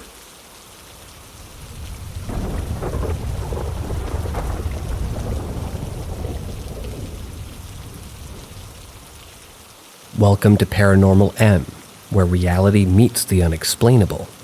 Subscribe and hit the notification bell to join us on a quest for answers to the most perplexing stories that challenge our understanding. Why am I being visited? Who are they?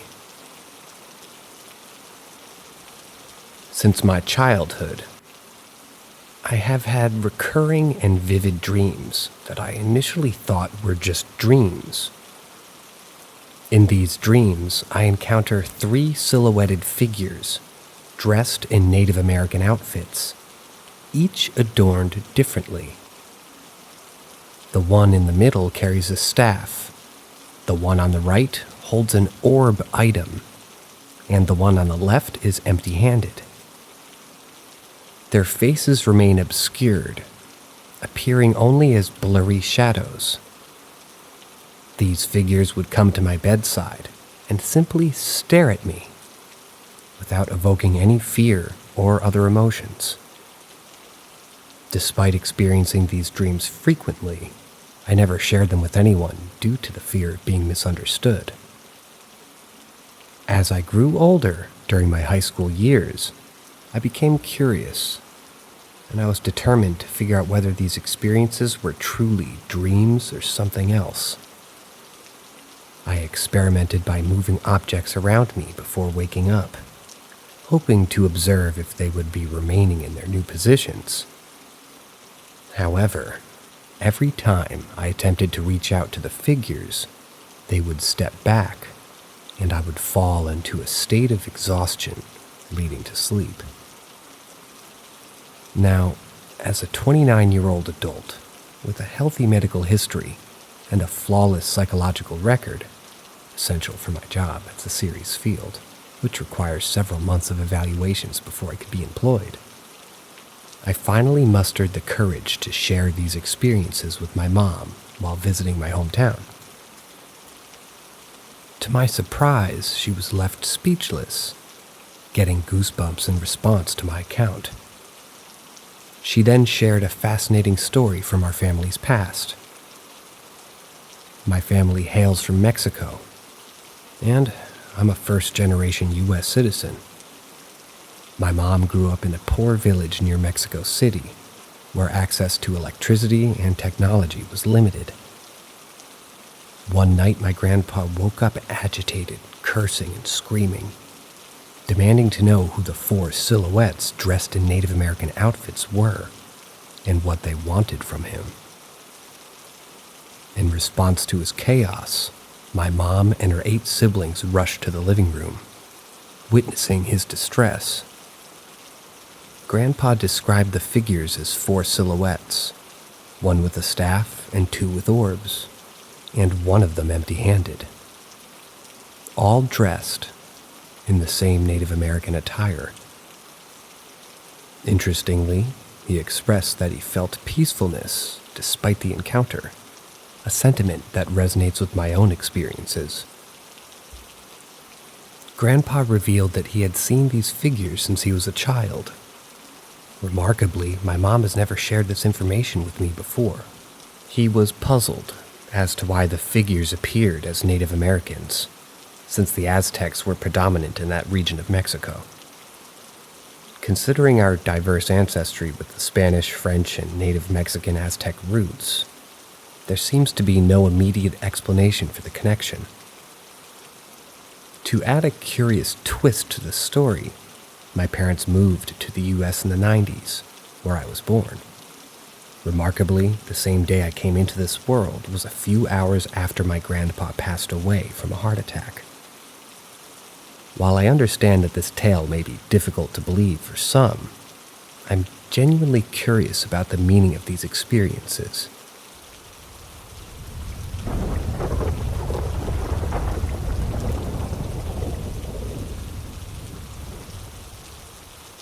Lived in a haunted apartment for 12 months. Lots of things happened that I couldn't explain. When I was in my first year out of school, my older brother and I moved into a small 2-story apartment in Scarborough, Western Australia. It was relatively cheap and in a great location, with the only drawback being that the apartment seemed half finished in places. There were quite a few outdoor areas that were crumbling away, and even some of the walls in the upstairs area had sections of the wall unpainted. We were apparently the first tenants since a renovation. Our parents would come and stay with us from time to time, and we still talk about our weird experiences in that place today. It always had an eerie feeling to it, with random rooms at odd angles and very uncomfortable aura, for want of a better word. The biggest feeling I had at the time was that I always felt like I was going to look down the staircase from the top living area and see someone run past. I don't know why I even thought that, but my parents said that it was one of the first things that I said to them about the place. It all started one Friday night when I was staying home with my mom. We were both sitting on the couch watching TV at about 9 p.m., with only the lampshade and the kitchen light on.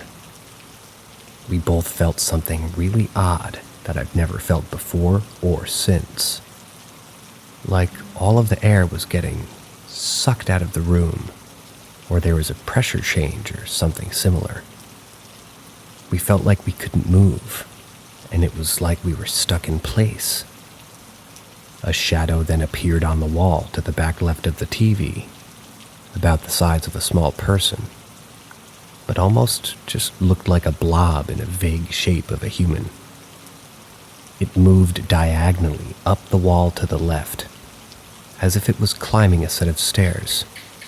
It then disappeared, and we spent the rest of the night in hysterics, leaving the house until my brother and dad returned a few hours later.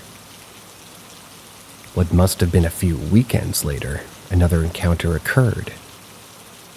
I had just been at the cinemas watching a film with some friends. The film was White Noise, around 2005. And it was based on hearing ghosts speak to you through the static of an untuned radio. It was a pretty average movie, but an interesting idea.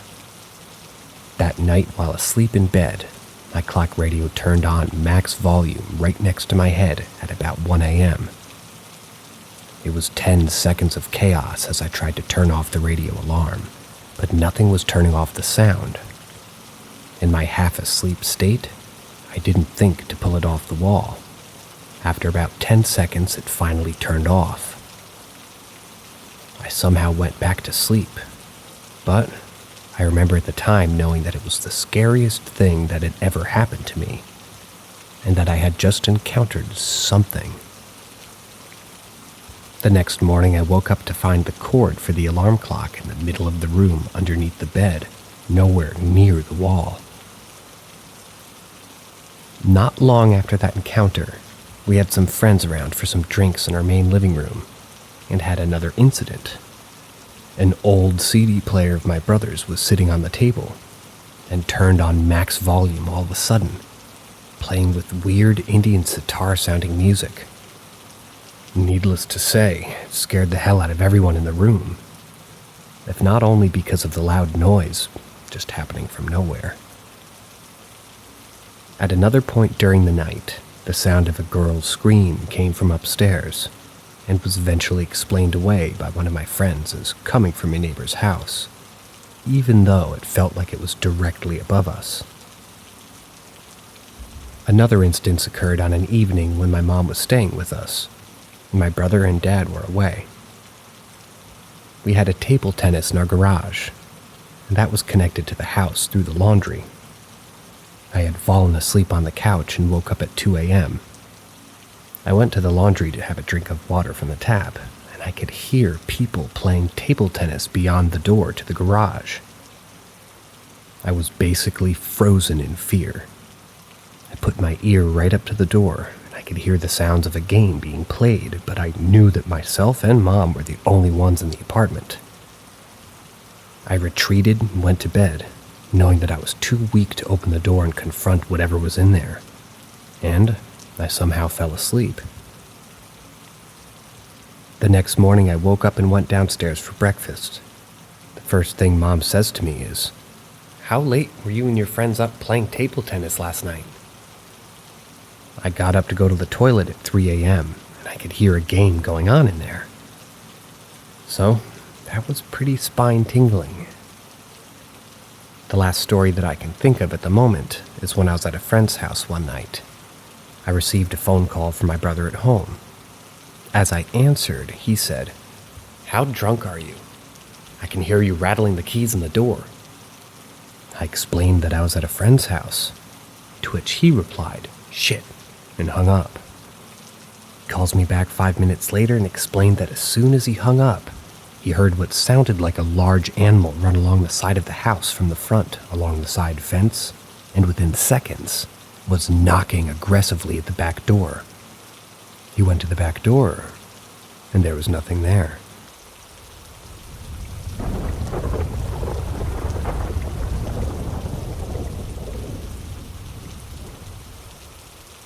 Bulgarian Samodivi by my grandmother. This is a story that's been told to me by my grandmother countless times. I finally decided to record it in an audio to transcribe it, also to keep it as a cherished memory for the future. To give you some context, we are in Bulgaria in the early 1900s. My grandmother was not yet born, and what she knows about this story was told to her by her grandfather, who was still quite young at the time of these events. Then I would add that I was also born in Bulgaria, but at an early age I moved to Italy, and I remembered little or nothing of the Bulgarian language. So any questions, even for you Bulgarians reading this, ask me in English.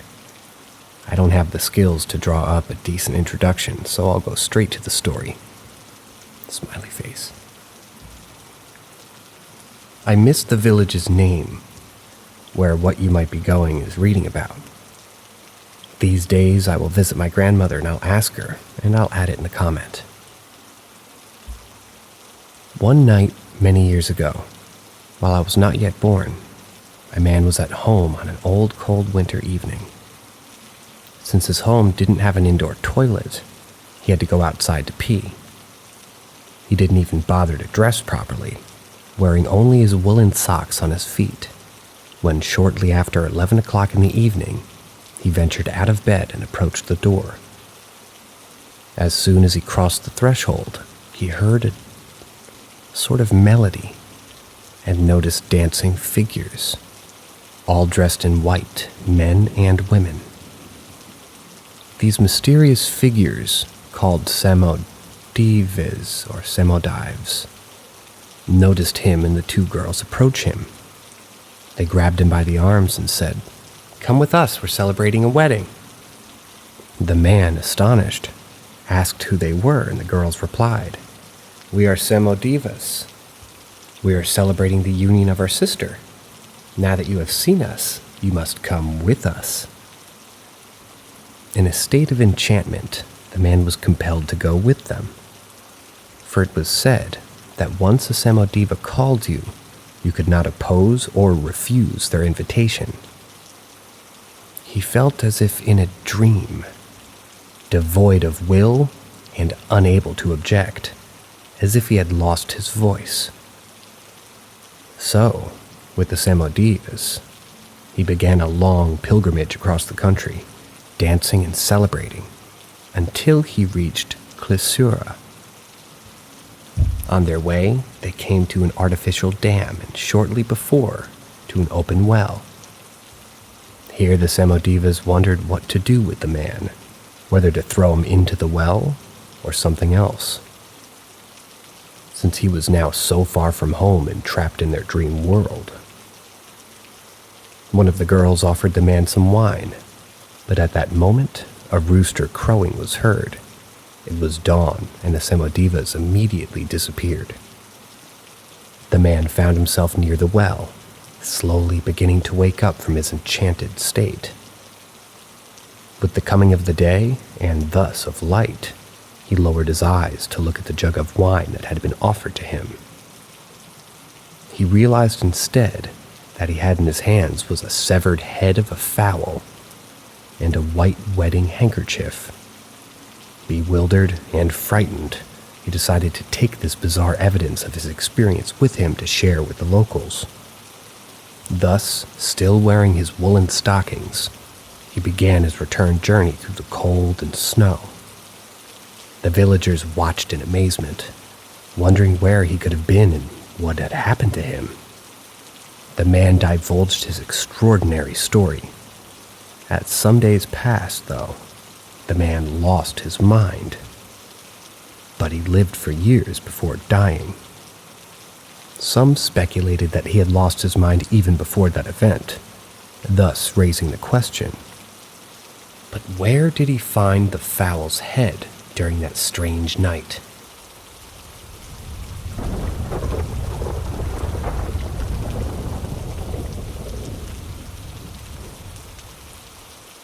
Ask Reddit.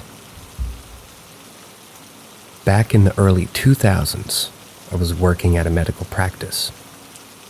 Our office manager at the time seemed nice enough, but she would sometimes give off a weird vibe, almost like big dick energy. On rainy days, she would wear a fedora and a type of coat that prompted us to nickname her Indiana Jones, behind her back, of course. One day I was sitting at the nurse's station, which shared a wall with the front office. Her office was in the far corner of that area, so she would have to walk past the nurse's station to access the rest of the facility.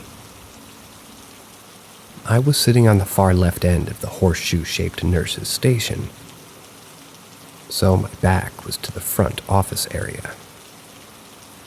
There was the usual office chatter, along with the sound of a centrifuge running in the lab across from where I was sitting.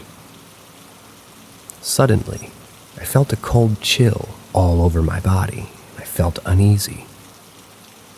I looked up just as Indiana Jones was walking past to my left side. When I looked up at her, it wasn't her, but rather a dark, almost smoky, opaque silhouette. Of course, my eyes almost popped out, and immediately she returned to normal. But when our eyes met, she had a smirk on her face as if she was saying, "I know you saw the real me." She kept walking, and I started feeling panicky, as though I needed fresh air. I then went to the bathroom to settle my nerves. The second worst part of this completely true story was that one of my coworkers was leaving the bathroom just as I was entering. Apparently, she'd eaten roadkill because her post-bowel movement odor was horrendous, so I immediately went outside to get some fresh air.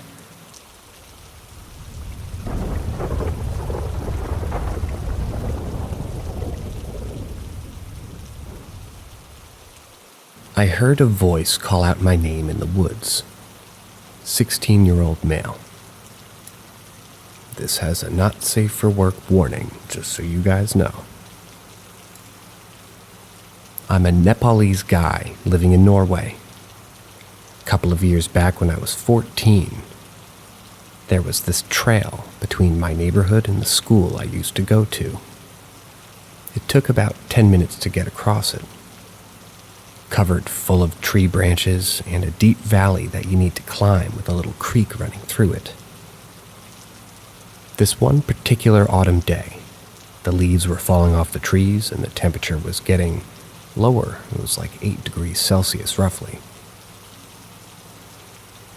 And this was one time that I experienced this hyper uncomfortable feeling that I was getting watched by something. I don't know how that feeling is unless you've either been hunted or been looked at with strong feelings. I had the feeling that I was being watched, and me being paranoid and curious, and I kind of still am. I took a glance back to where it came from. I saw nothing and I kept walking. I hear someone yell my name, and I look back expecting one of the kids from my neighborhood, wanting to walk with me back home. No, I saw nothing. There was nothing behind me. I even stood there for what felt like a solid minute, but was probably more like 5 to 7 seconds before I bolted it. The problem was, someone could have been yelling my name as states due to the valley being there, but at the same time the yelling came from this rock a little bit to my right. Whatever was calling my name was behind the big rock. I believe there was a reason our ancestors were wary of the woods. I've heard of skinwalkers and wendigos, or fleshgates, but the problem is, I live in Norway. How could this be? Telemark County, to be specific.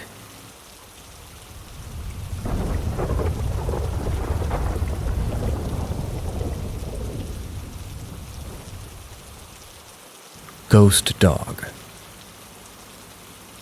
When I was around 5 or 6, my grandma's dog, Bosun, was diagnosed with cancer in his leg. Me and Bosun were best friends. My grandma had him since before he was born, so I spent lots of time with him. And out of all of my siblings, I was the closest to him. My 2 older siblings were scared of him, and my little sister was a baby. Bosun and I always played together and cuddled. He also let me fall asleep on him. He was a large dog, like a Rottweiler and a Great Dane mix. So don't worry, I wasn't squishing him or anything. When I was told about his cancer, I was sad. But I was still young, so in my head, he would be better soon. And it was no less than a stomach bug, perhaps. Obviously, that wasn't the case, and Bosun died a few months later. I was absolutely devastated. Probably the most I've ever been. I remember when I was first told, I ran up to my room, sat crying for hours. It was like that for a few days, but my parents brought me a life-size dog Teddy that I just thought looked just like him. So that helped to calm me down and cheer me up. Naturally, it was a while until my grandma let people stay over again. She was grieving too. But when she did allow people to go over, the weirdest thing happened. I was sitting in the living room watching TV. My granddad was there too. The weather wasn't bad, no wind, no rain. Just bland weather. You may not think this is important, but it is.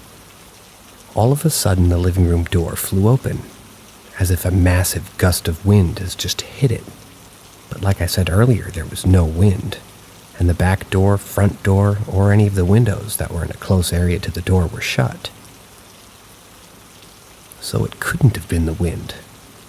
I also thought that it could have been one of my grand's cats. So I looked down into the hallway. There were no cats, no people, but there was something.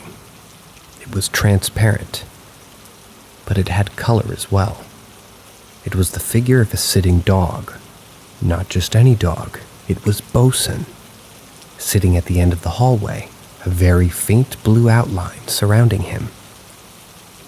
I was in shock, and as I looked at Bosun for around 10 seconds, I felt a comforting feeling, but then the door slammed shut again. I didn't want to say anything to my grandparents, as I didn't know if they would be upset, or how they would react to what I had just seen. So when my granddad asked what it was, I said I didn't know, and that it was just really weird. He agreed, and we went back to watching TV.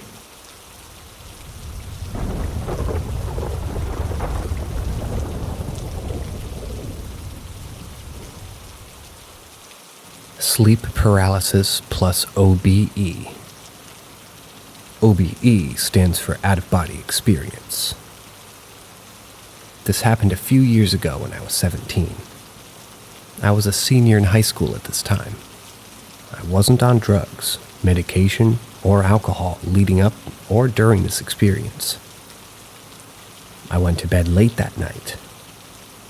Only my dreams started, and I was on the ceiling looking at my sleeping body below. I saw a dark figure on the side of my bed.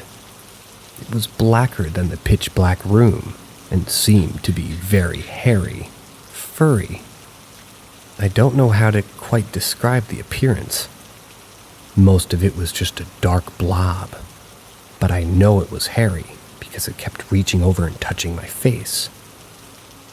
I felt it tickling my face, and my sleeping body would instinctively reach out and touch the spot. It just did. And I could feel it. I could feel the tickling sensation, and I could feel my own hand brushing my face off. It did that for an unknown amount of time. Just reached out, messed with me, retreated, and repeated for presumed hours. But eventually it looked up at me. I could see its eyes and its mouth somehow. I don't recall there ever being a light that showed its face, but I could see it was looking at me on the ceiling. And it was smiling. It then focused back on my unconscious body and sprung onto the bed, its arms swinging wildly as it attacked me. I was dragged down from the ceiling back to my unconscious body and woke up. I was shaking all over. How I would think a seizure would feel like, as if I was vibrating. Of course, when I woke up, the entity was gone. Important to notice I have a gray cat. He often sleeps with me, right on my chest, or against my neck. That night, he was on the opposite side of the bed in the far corner. When the thing jumped onto the bed, I watched from position on the ceiling that the cat was running away. When I woke up, the cat was gone, which is out of the norm. Not unheard of, but typically the cat wakes up when I would get up in the morning. I would post this elsewhere, but it's important to state later in my waking life. I was out in a state park way too late, around 4 a.m., and I saw the entity across a clearing in another tree line. Again, I could see its face, but I knew it was beaming at me with a smile. I don't know how, but I just knew it was smiling. I've not seen the entity since then. These incidents were only a few weeks apart, too.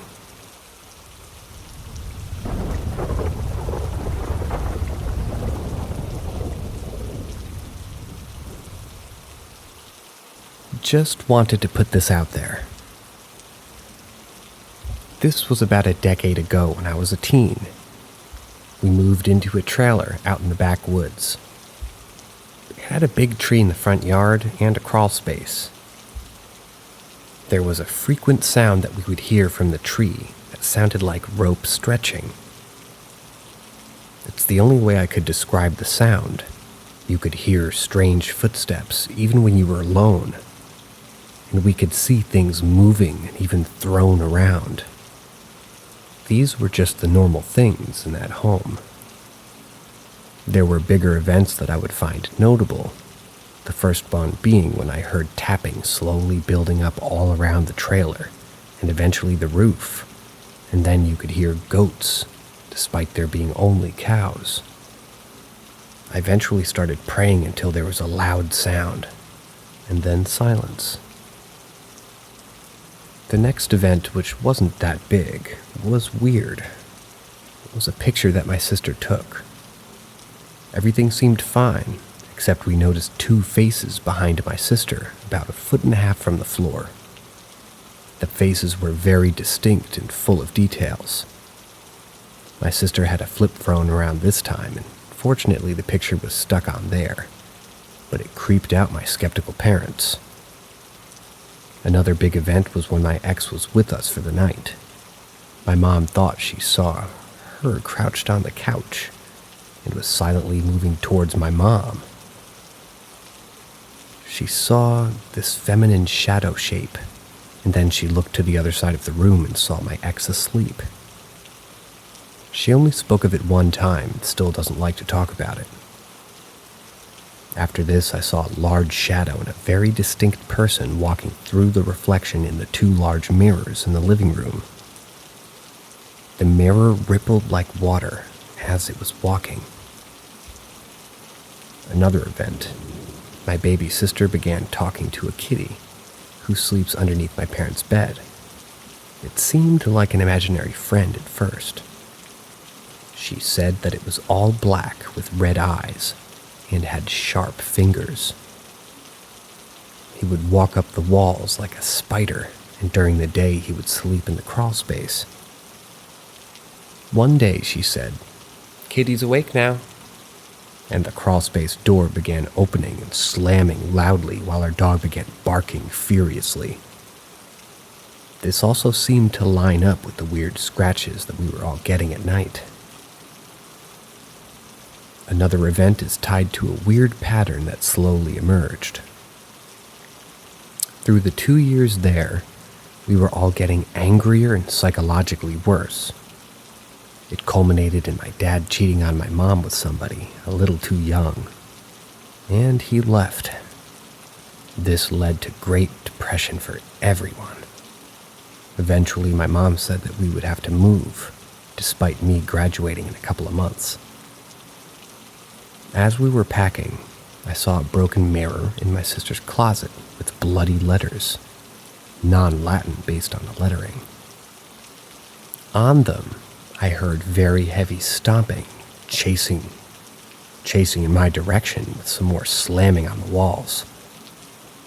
I turned off the last light and locked the door, and that was the last time I stayed there. I left a note in my room for any family unfortunate enough to move in, but I have no idea what happened to the home to be like that. I know a thief lived there and was shot dead by the police, not far from the home, but that's all I could find on the place. I just wanted to share my experience because it feels weird keeping it bottled up. What are your thoughts on that home?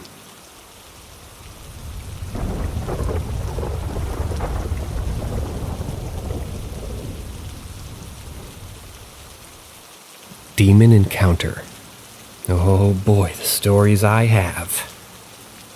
The most recent one was about a year ago. So we live in a 2-story home. That's important for this story. When my husband gets ready for work, he walks up and down, into the restroom, into the closet. And I know the sound of his boots upstairs. So I'm making myself a coffee downstairs, and I can hear him walking and getting ready. After he left for work, I started hearing his boots again in my closet. So I looked out the window. His truck was gone. I went upstairs, and of course, nowhere in sight. I kept it to myself, thinking maybe it was just the house settling or something. This kept happening for a month.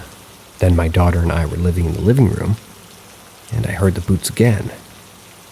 I looked at my daughter, hoping I wasn't going crazy, and she had heard them too. She looked at me and asks, "Is Dad still here?" I'm like, "No, you heard that too?"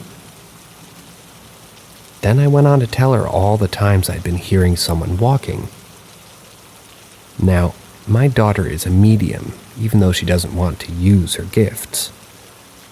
I asked her, "Can you please use your gift to help me cast this thing away?" She immediately said yes. So we went on checking every nook and cranny, all the rooms, mine being the last one. We go one by one, and she's like, "Nope, nothing here or here," and so on and so forth. When we went into my room, she stopped. She said, "I feel something really bad in here." She pointed at my bed, on my side, then said, "It's in the closet." We walk into the closet, and my daughter starts crying hysterically, and her face shifted into fear I'd never seen on anyone. Mind you, this was the first time she's actually confronted anything with her gifts. I helped her calm down, and before we decided to cast it out, we prayed so that God would protect us and cover us with His presence and His precious blood. Once those prayers were done, the war began. We prayed and cast that thing back to where it came from, and I could feel it fighting, and she could see it laughing. When my daughter told me he was laughing, I got so mad and prayed harder. She then said, "It looks scared, Mom." I'm like, "He should be, because we have the power of God." Eventually, he left. We felt such a relief, and my daughter's face changed back to peacefulness.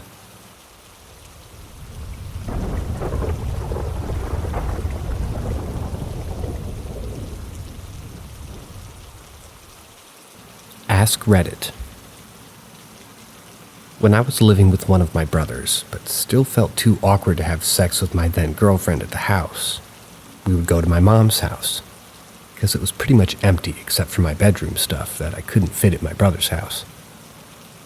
We were leaving one night, and once we got in the car, she said that she saw a kid standing in the room across from the bathroom on her way out. Pretty creepy, but what's even more creepy is what my other brother said when I told him about it.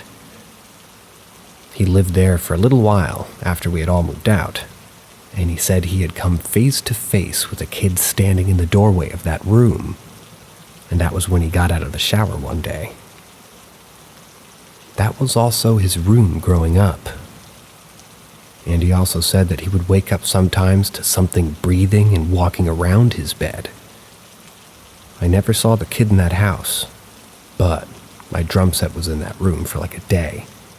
The one time I went to play it in that room, about 5 minutes after I started, I suddenly felt like someone was standing right behind me, very menacingly, and wanted me to leave. So that's exactly what I did. Never played music in that room again. I have other stories about that house, but those are the most notable that happened to me.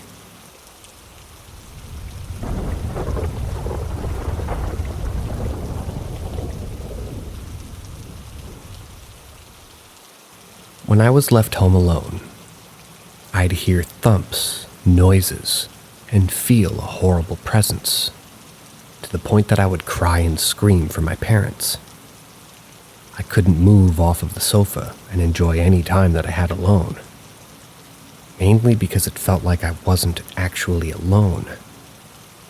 I heard someone crawling on all fours down the stairs, stomping near the pet cages, walking around our bedrooms. It was disgusting, and I'd still have to recover for about half an hour when my family got back each time. One time it turned my radio on and started playing a very specific song that I'd never heard before. I used to question it. Was it friendly? Was it a person? Or at least shaped like one? Was it going to peek around the corner and stare at me? At one point I even thought that it was a man, a toddler or a mutated child my age that was just using her house as a hiding spot. One evening, my nose just started frantically bleeding. Being the weird kid, I was left with a handprint on the wall from it, next to the cupboard. I highly suspected the thing would sort of use that as a hiding spot. Decorative purposes, I honestly couldn't tell you. What I can say, though, is that I wasn't expecting another one to appear next to it about a week or so later. It was also in blood. Way smaller, but in blood. That's when I kind of thought that there could actually be someone or something stalking me. I've always wondered if it was a specific spirit or a curse, but to no avail. Neither of the handprints were mentioned. I tried to show it to my sister, who was convinced that she did it, but her hand was far too small. Whatever it was, I hope it's not watching me now.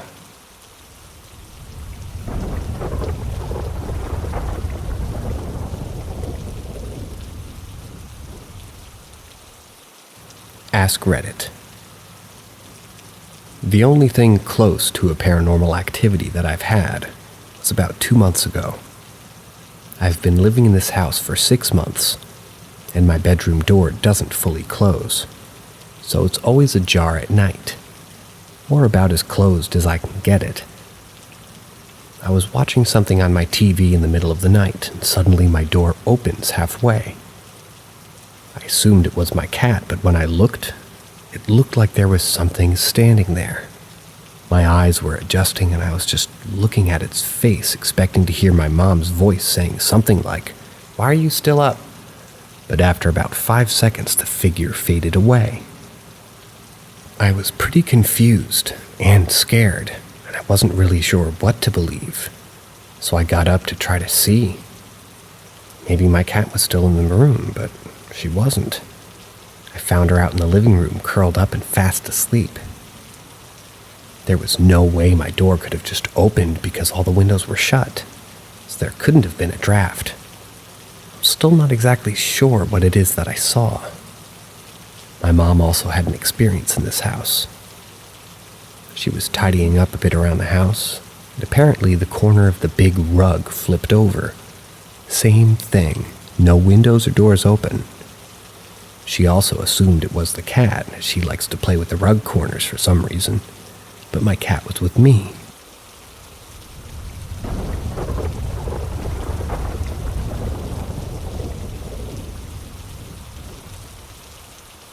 Something followed my friend up to the mountaintop. This didn't happen to me, but to a friend who went hiking to Mount Lawu in Java, Indonesia. Mount Lawu is considered a sacred place by the locals, and people believe it is one of, if not the most, haunted mountain in Java. Most people have gotten lost up there, and some have never been found. One case in particular, which I recall, is the disappearance of a young boy named Alvin, who went hiking up there with some of his friends on New Year's Eve a few years ago. He vanished without a trace. The rescue party gave up after weeks of combing the slopes trying to find him.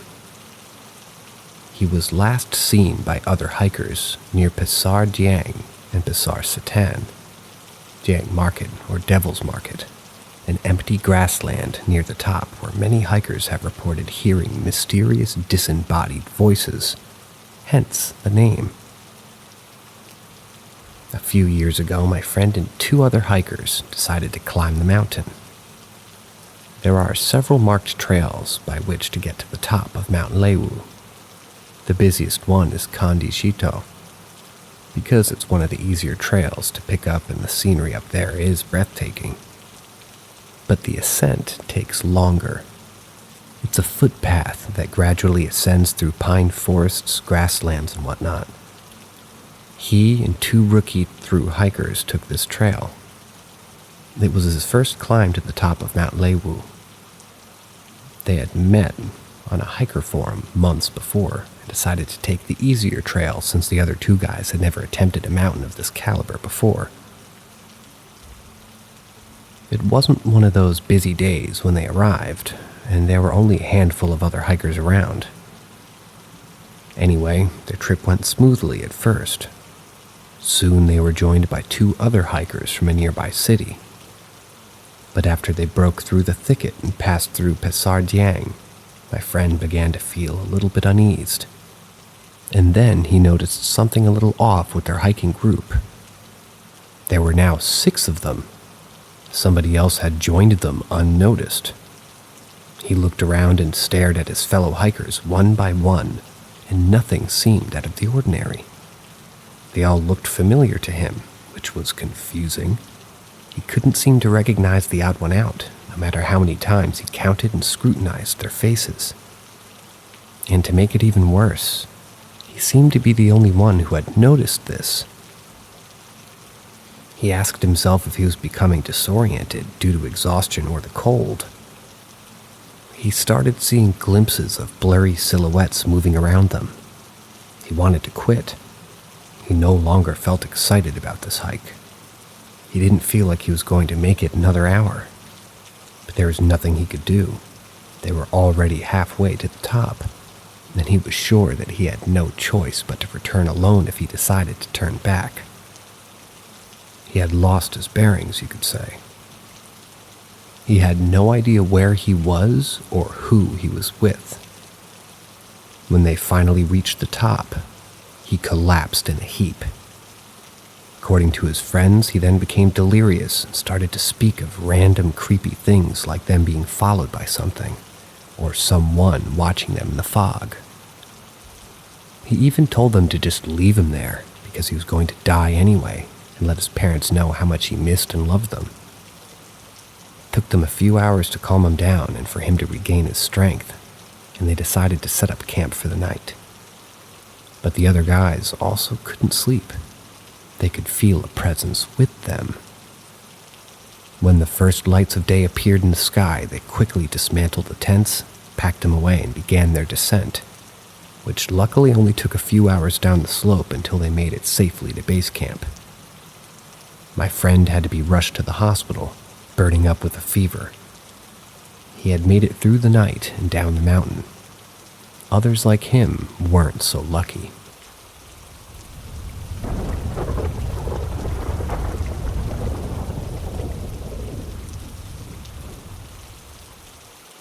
Does anyone know anything about friendly or passive spirits? My old house was really creepy. I could go on about the experiences I've had. I'd be happy to tell some in the comments, but I want to focus on a few experiences in particular. I used to see shadow people all of the time, between the ages of 4 and 6, very frequently. My siblings also reported them at the time, and we all stopped seeing them around the same time. I believe in spirits. However, I can agree that some experiences can easily be explained away. For example, a lot of shadow people can be explained through either sleep paralysis, which is being frozen, or the feeling of dread and fear that you get around them, or just a trick of the eye, in the way most people report them, disappearing in a split second. But my shadow people were different. I remember they'd always be around in the landing space between 2 staircases in my house. They were really tall, having to bend their necks to fit under the roof. Elongated arms and legs and fingers like a shadow, they were black and see-through. One of my most vivid memories is me running up the stairs when I realized that they were literally all crowded on the landing. I'm talking 10 to 15 of these things. They turned to me and sort of just stepped aside to give me room to go upstairs. They looked a bit shocked that I could see them. I wasn't scared, more just wary. The other time I think is more compelling. I was like 4 or 5 maybe, and I was coloring at our art table. I got this strong feeling somebody was behind me watching me. So strong I actually thought it was my mom. So I turned around to talk to her, and it wasn't her. It was a shadow person watching me draw intently. It was kind of bent over like how a parent or teacher watches a kid play. It was a bit parental, and I wasn't scared, more just confused. So I turned around and started drawing again.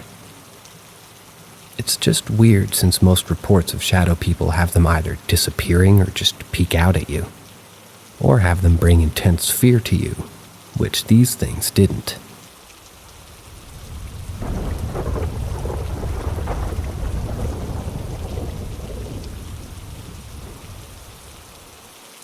I have a question on how to deal with this.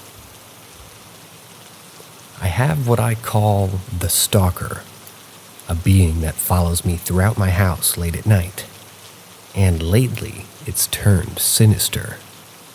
When it manifests, I feel like something is afoot behind me, like following while watching me. Usually, I just run to my room and burn sage to rid the feeling, but this time was different. I went downstairs to make popcorn, and he manifested outside my room as I left. Due to the last incident, I didn't pay it much attention, but it did freak me out. When I came back up with my food and needed to turn off the lights, the feel of unease turned to immense danger the moment I turned the lights off, and I quickly shut my door and burned sage. The other spirits, even one that's mischievous in my house, have all run to my room where they know it's safest. I don't know how to keep the stalker out or how to get rid of it. How to get rid of it from this house. I'm not the only person who's felt its presence. My brother also froze due to his presence and then texted me repeatedly. Come in the game room now, please. How do I rid this thing from my home?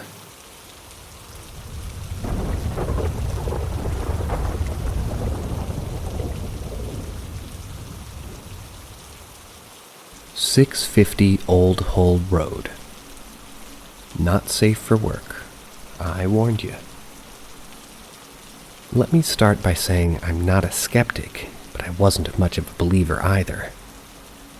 That is, until I had worked at 650 Old Hull Road. It's a building the company I work for had rented for an extra room of our Walmart holiday candy orders. The first night there was an ordinary night. We started setting up for the day shift orders and pulling things that were, just to get ready, and they were going smoothly. The second night is when things started to get strange. The second night, while I was working, I smelled the scent of woman's perfume, which was weird because there were no women working with us on the night shift. After I smelled the perfume, I started hearing whispers, like the ones in the second Ouija movie. But I just said to myself that it just must be homeless people that walk the railroad tracks at night. Then I thought, if that were true, how could I hear them inside? The building's walls were made of 5-inch thick bricks, and I remember the train rolling by. Which brings me to the third night, when I locked myself out of the building. Yeah, I did that. Like I said, I locked myself out of the building. Since I couldn't get back in, I went to lunch. Now, there's a side door that we use for truck drivers to go in and out. There was no outside, no handle on it, so if it shuts, someone has to let you in from the inside. And that's kind of how I got locked out. I went outside to throw out some trash. Now, the door did have a latch that holds the door open, but the second I turned my back, the door slammed shut. Honestly, it damn near scared the shit out of me. That's how I got locked out. So I drove to the nearby McDonald's, got me something to eat, headed back to the 650. That's what we all call the building for short. Once I got back, I see the side door from the parking lot, and that sucker was wide open. The latch was locked, and I'm standing there scratching my head.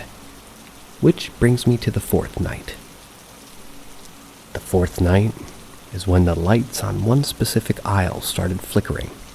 One by one, the lights would flicker off and on, like someone or something was walking down the aisle.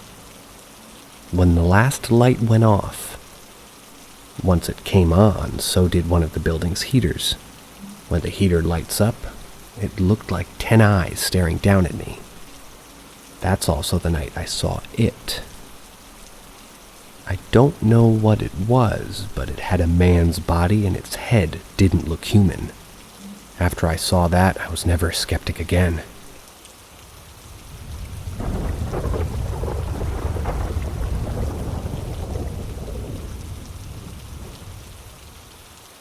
What's in my house? My husband and I moved into this house almost 3 years ago now. And in that time, there have been only 2 very strange occurrences. And weirdly enough, I didn't connect the 2 until now. Now I'm wondering, is there something here? Is there a name for this thing?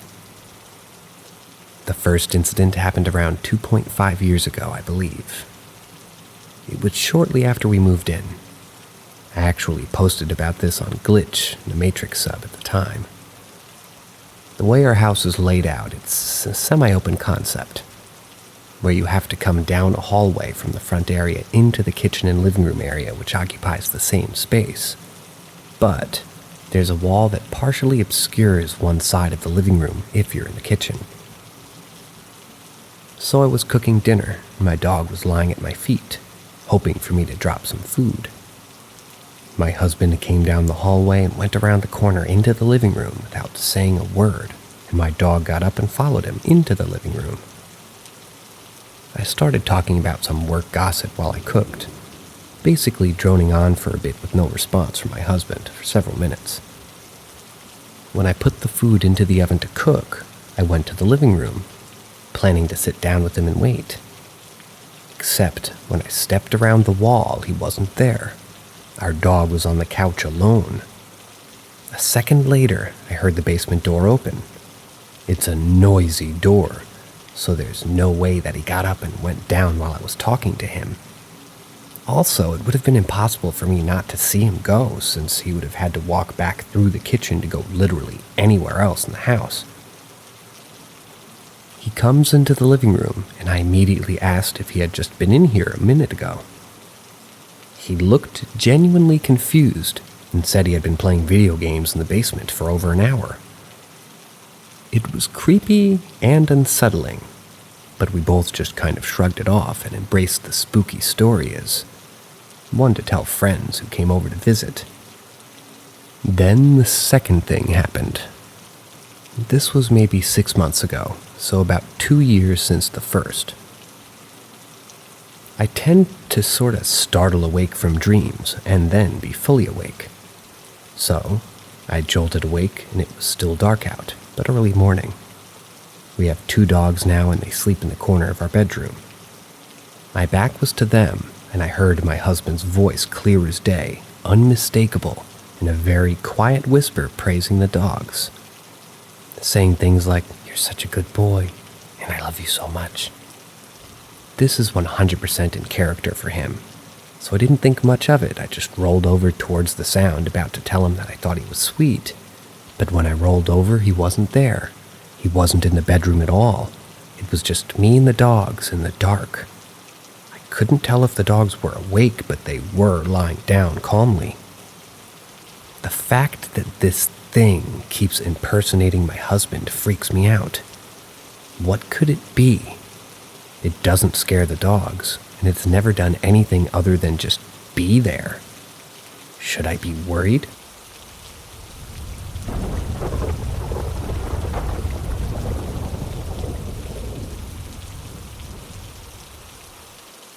I think my job is haunted.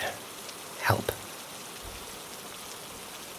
My first experience was on New Year's Eve at a job party with myself, a female 20 years old, and a few coworkers. Only me and my coworker Kayla's sister heard the sound of a large metal object clashing. We went to look. Nothing was out of place. This was the earliest instance of unexplainable activity there.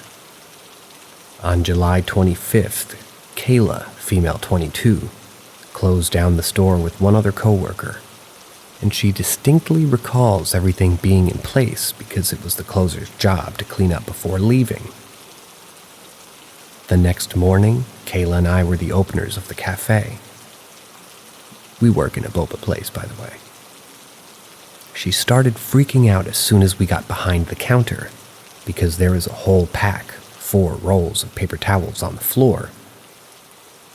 She knows that the night prior, it wasn't there, and the other coworker couldn't have done it because everybody leaves together at night. So somehow something must have moved it overnight. And it's a fairly weighted pack that was left in the dead center of the walkway. I just looked back on my text for the date of the next event. We texted the whole group chat because of how spooked that we were, and just realized it was the same day. It was a very dead work day, slow. Kayla and I were the only ones in the shop. I was doing the dishes, and then I heard the sound of the bathroom door slamming. It was loud. Kayla was behind the counter with me, and we looked at each other and asked her if something was in the bathroom. She was like, "You heard that too?" And so she went to go check, even though we were almost sure no one else was there. You have to walk past the counter to get to the bathroom. We would have seen somebody go by. When she went to check, she knocked on the bathroom. There was no answer, and when she opened the door, there was no one. The motion sensor light was also on before she opened it. The door is pretty heavy, and so it just seems impossible for it to have been the wind or something like that. It doesn't just stay open on its own. We have to use a door stopper to keep it open.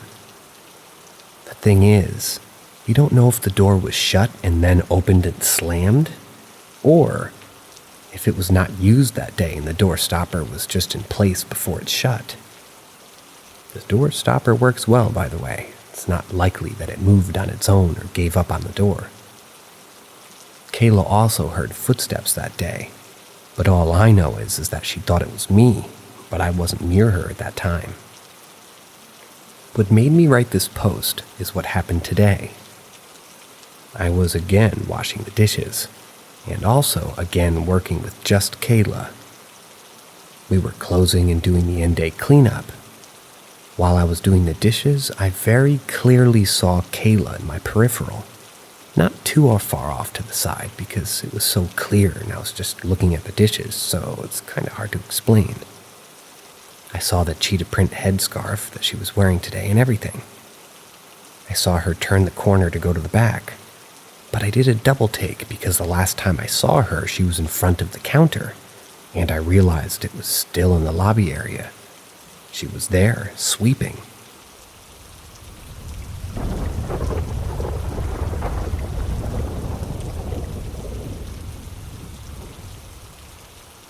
Saw another real estate agent story post.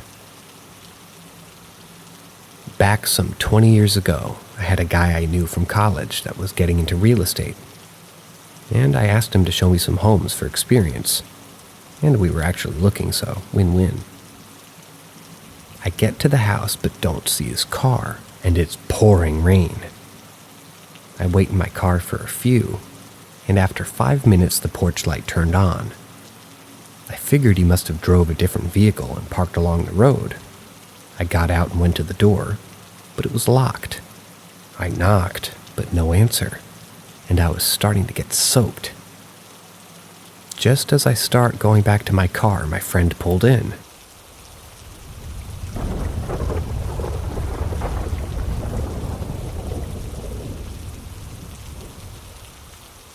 He asked why I was waiting in the rain, and I told him what happened. Halfway through my explanation, the porch light goes back off. We approach the door, knock, and again, no answer. He accessed the key in the agent box and we go in. We check the switch inside the front, and it's the one for the porch light. And once it was back on, we looked for a sensor. There was none. First off, creepy vibe and no lights on. As we work from the front to the back, we turn on the lights and turn them back off again on the way to the front. The upstairs is accessed in the front of the home, so when we go up, all downstairs lights are off, except for the front room. We go up, start looking at the rooms, and a knocking starts. 3 at first that make us both give us, "What the fuck did you just hear?" that kind of looks at each other. Then after a bit, 3 more, but louder. We started to nope out of there, and as we got the lights out and headed back downstairs, we heard 3 poundings from the hallway, top of the stairs, now dark but clear in sight. We head for the door quickly, but just as we're getting the key ready for the box, we notice that the light in the very back room is now on again. My friend asked if I want to go with him to shut it off, and I convinced him to leave it on. Seemed very sus, like a trap. And as a grown-ass man, I was feeling a fear that I'm unaccustomed to. As we left, the porch light came back on. Never went back, but have driven by several times.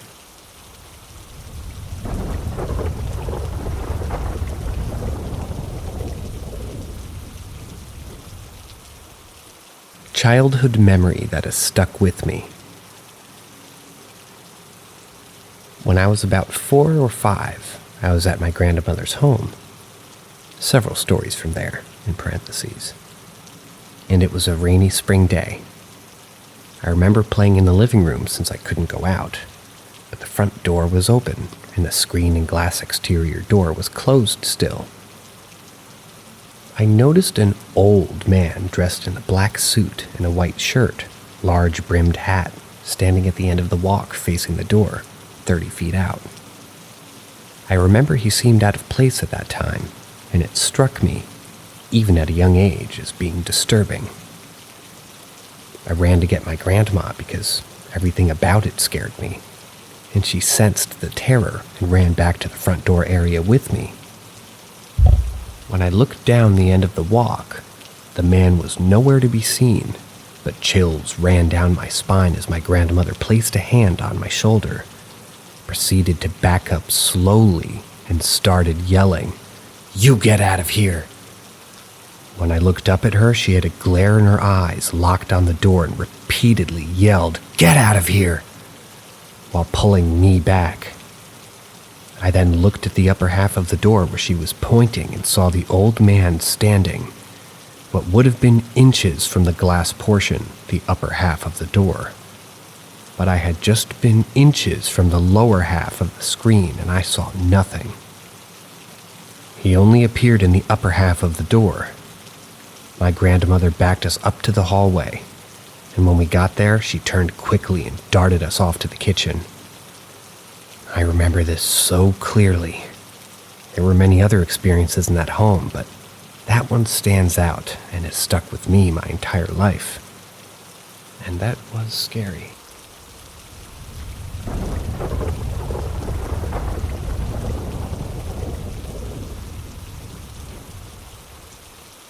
Is this paranormal? I was watching Sam and Colby when I remembered some weird stuff that happened when I was young.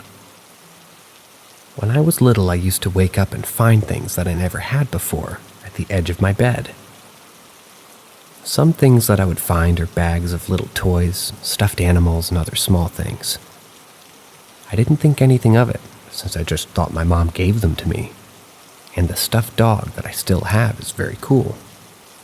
But when I asked my mom about this several years later, she was confused and said that she never did that.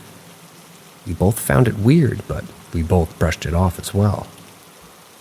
Skip to a couple years after that. We moved, and at that time, I didn't have curtains or blinds on my window. I don't know why.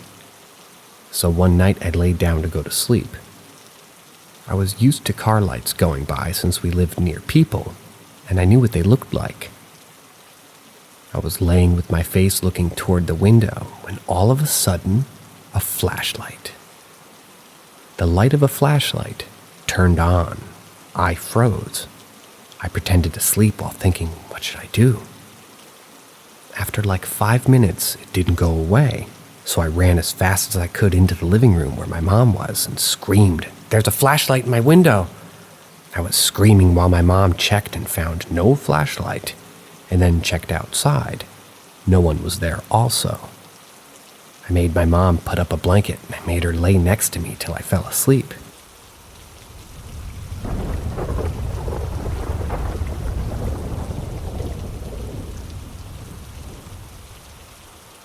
Creepy babysitting experience. When I was 17, I was asked to babysit for a family friend. She has 4 kids, ages 11 to 4. They lived in a really old house, and the 3 girls shared a room together. I babysat really late at night because my mom works night shift at like 8 p.m. to 2 a.m. So I was mainly there to put the kids to sleep and then wait for their mom to come home. Their house always made me feel a little bit uncomfortable. It was old and made a lot of noises. After I put the kids to sleep one night, I went back to the living room, sat on the couch, and was just scrolling on my phone. Their dog started barking towards the back of the kitchen. I was confused at what they were barking at, so I thought maybe the wind outside was spooking them. It was really windy that night, after all. They stopped barking, but then started to run back and forth down the hallway between the living room and the kids' room. I was trying to calm them down because I didn't want them to wake up the kids.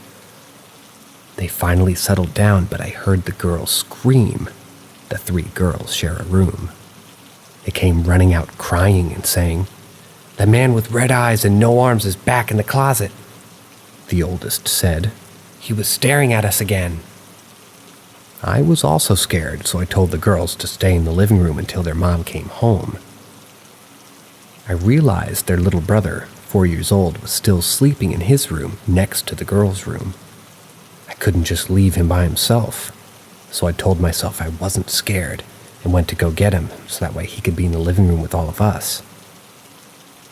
As I was getting him, their dog started running back and forth again, and I could hear the girls saying, "He's here, he's here!" I got their brother, ran back to the living room, but didn't see anybody except the girls crying. That night, they all fell asleep with the lights on in the living room. The mom was upset at me for not making them sleep in their rooms, so she never asked me to babysit again. I still shudder thinking about that night.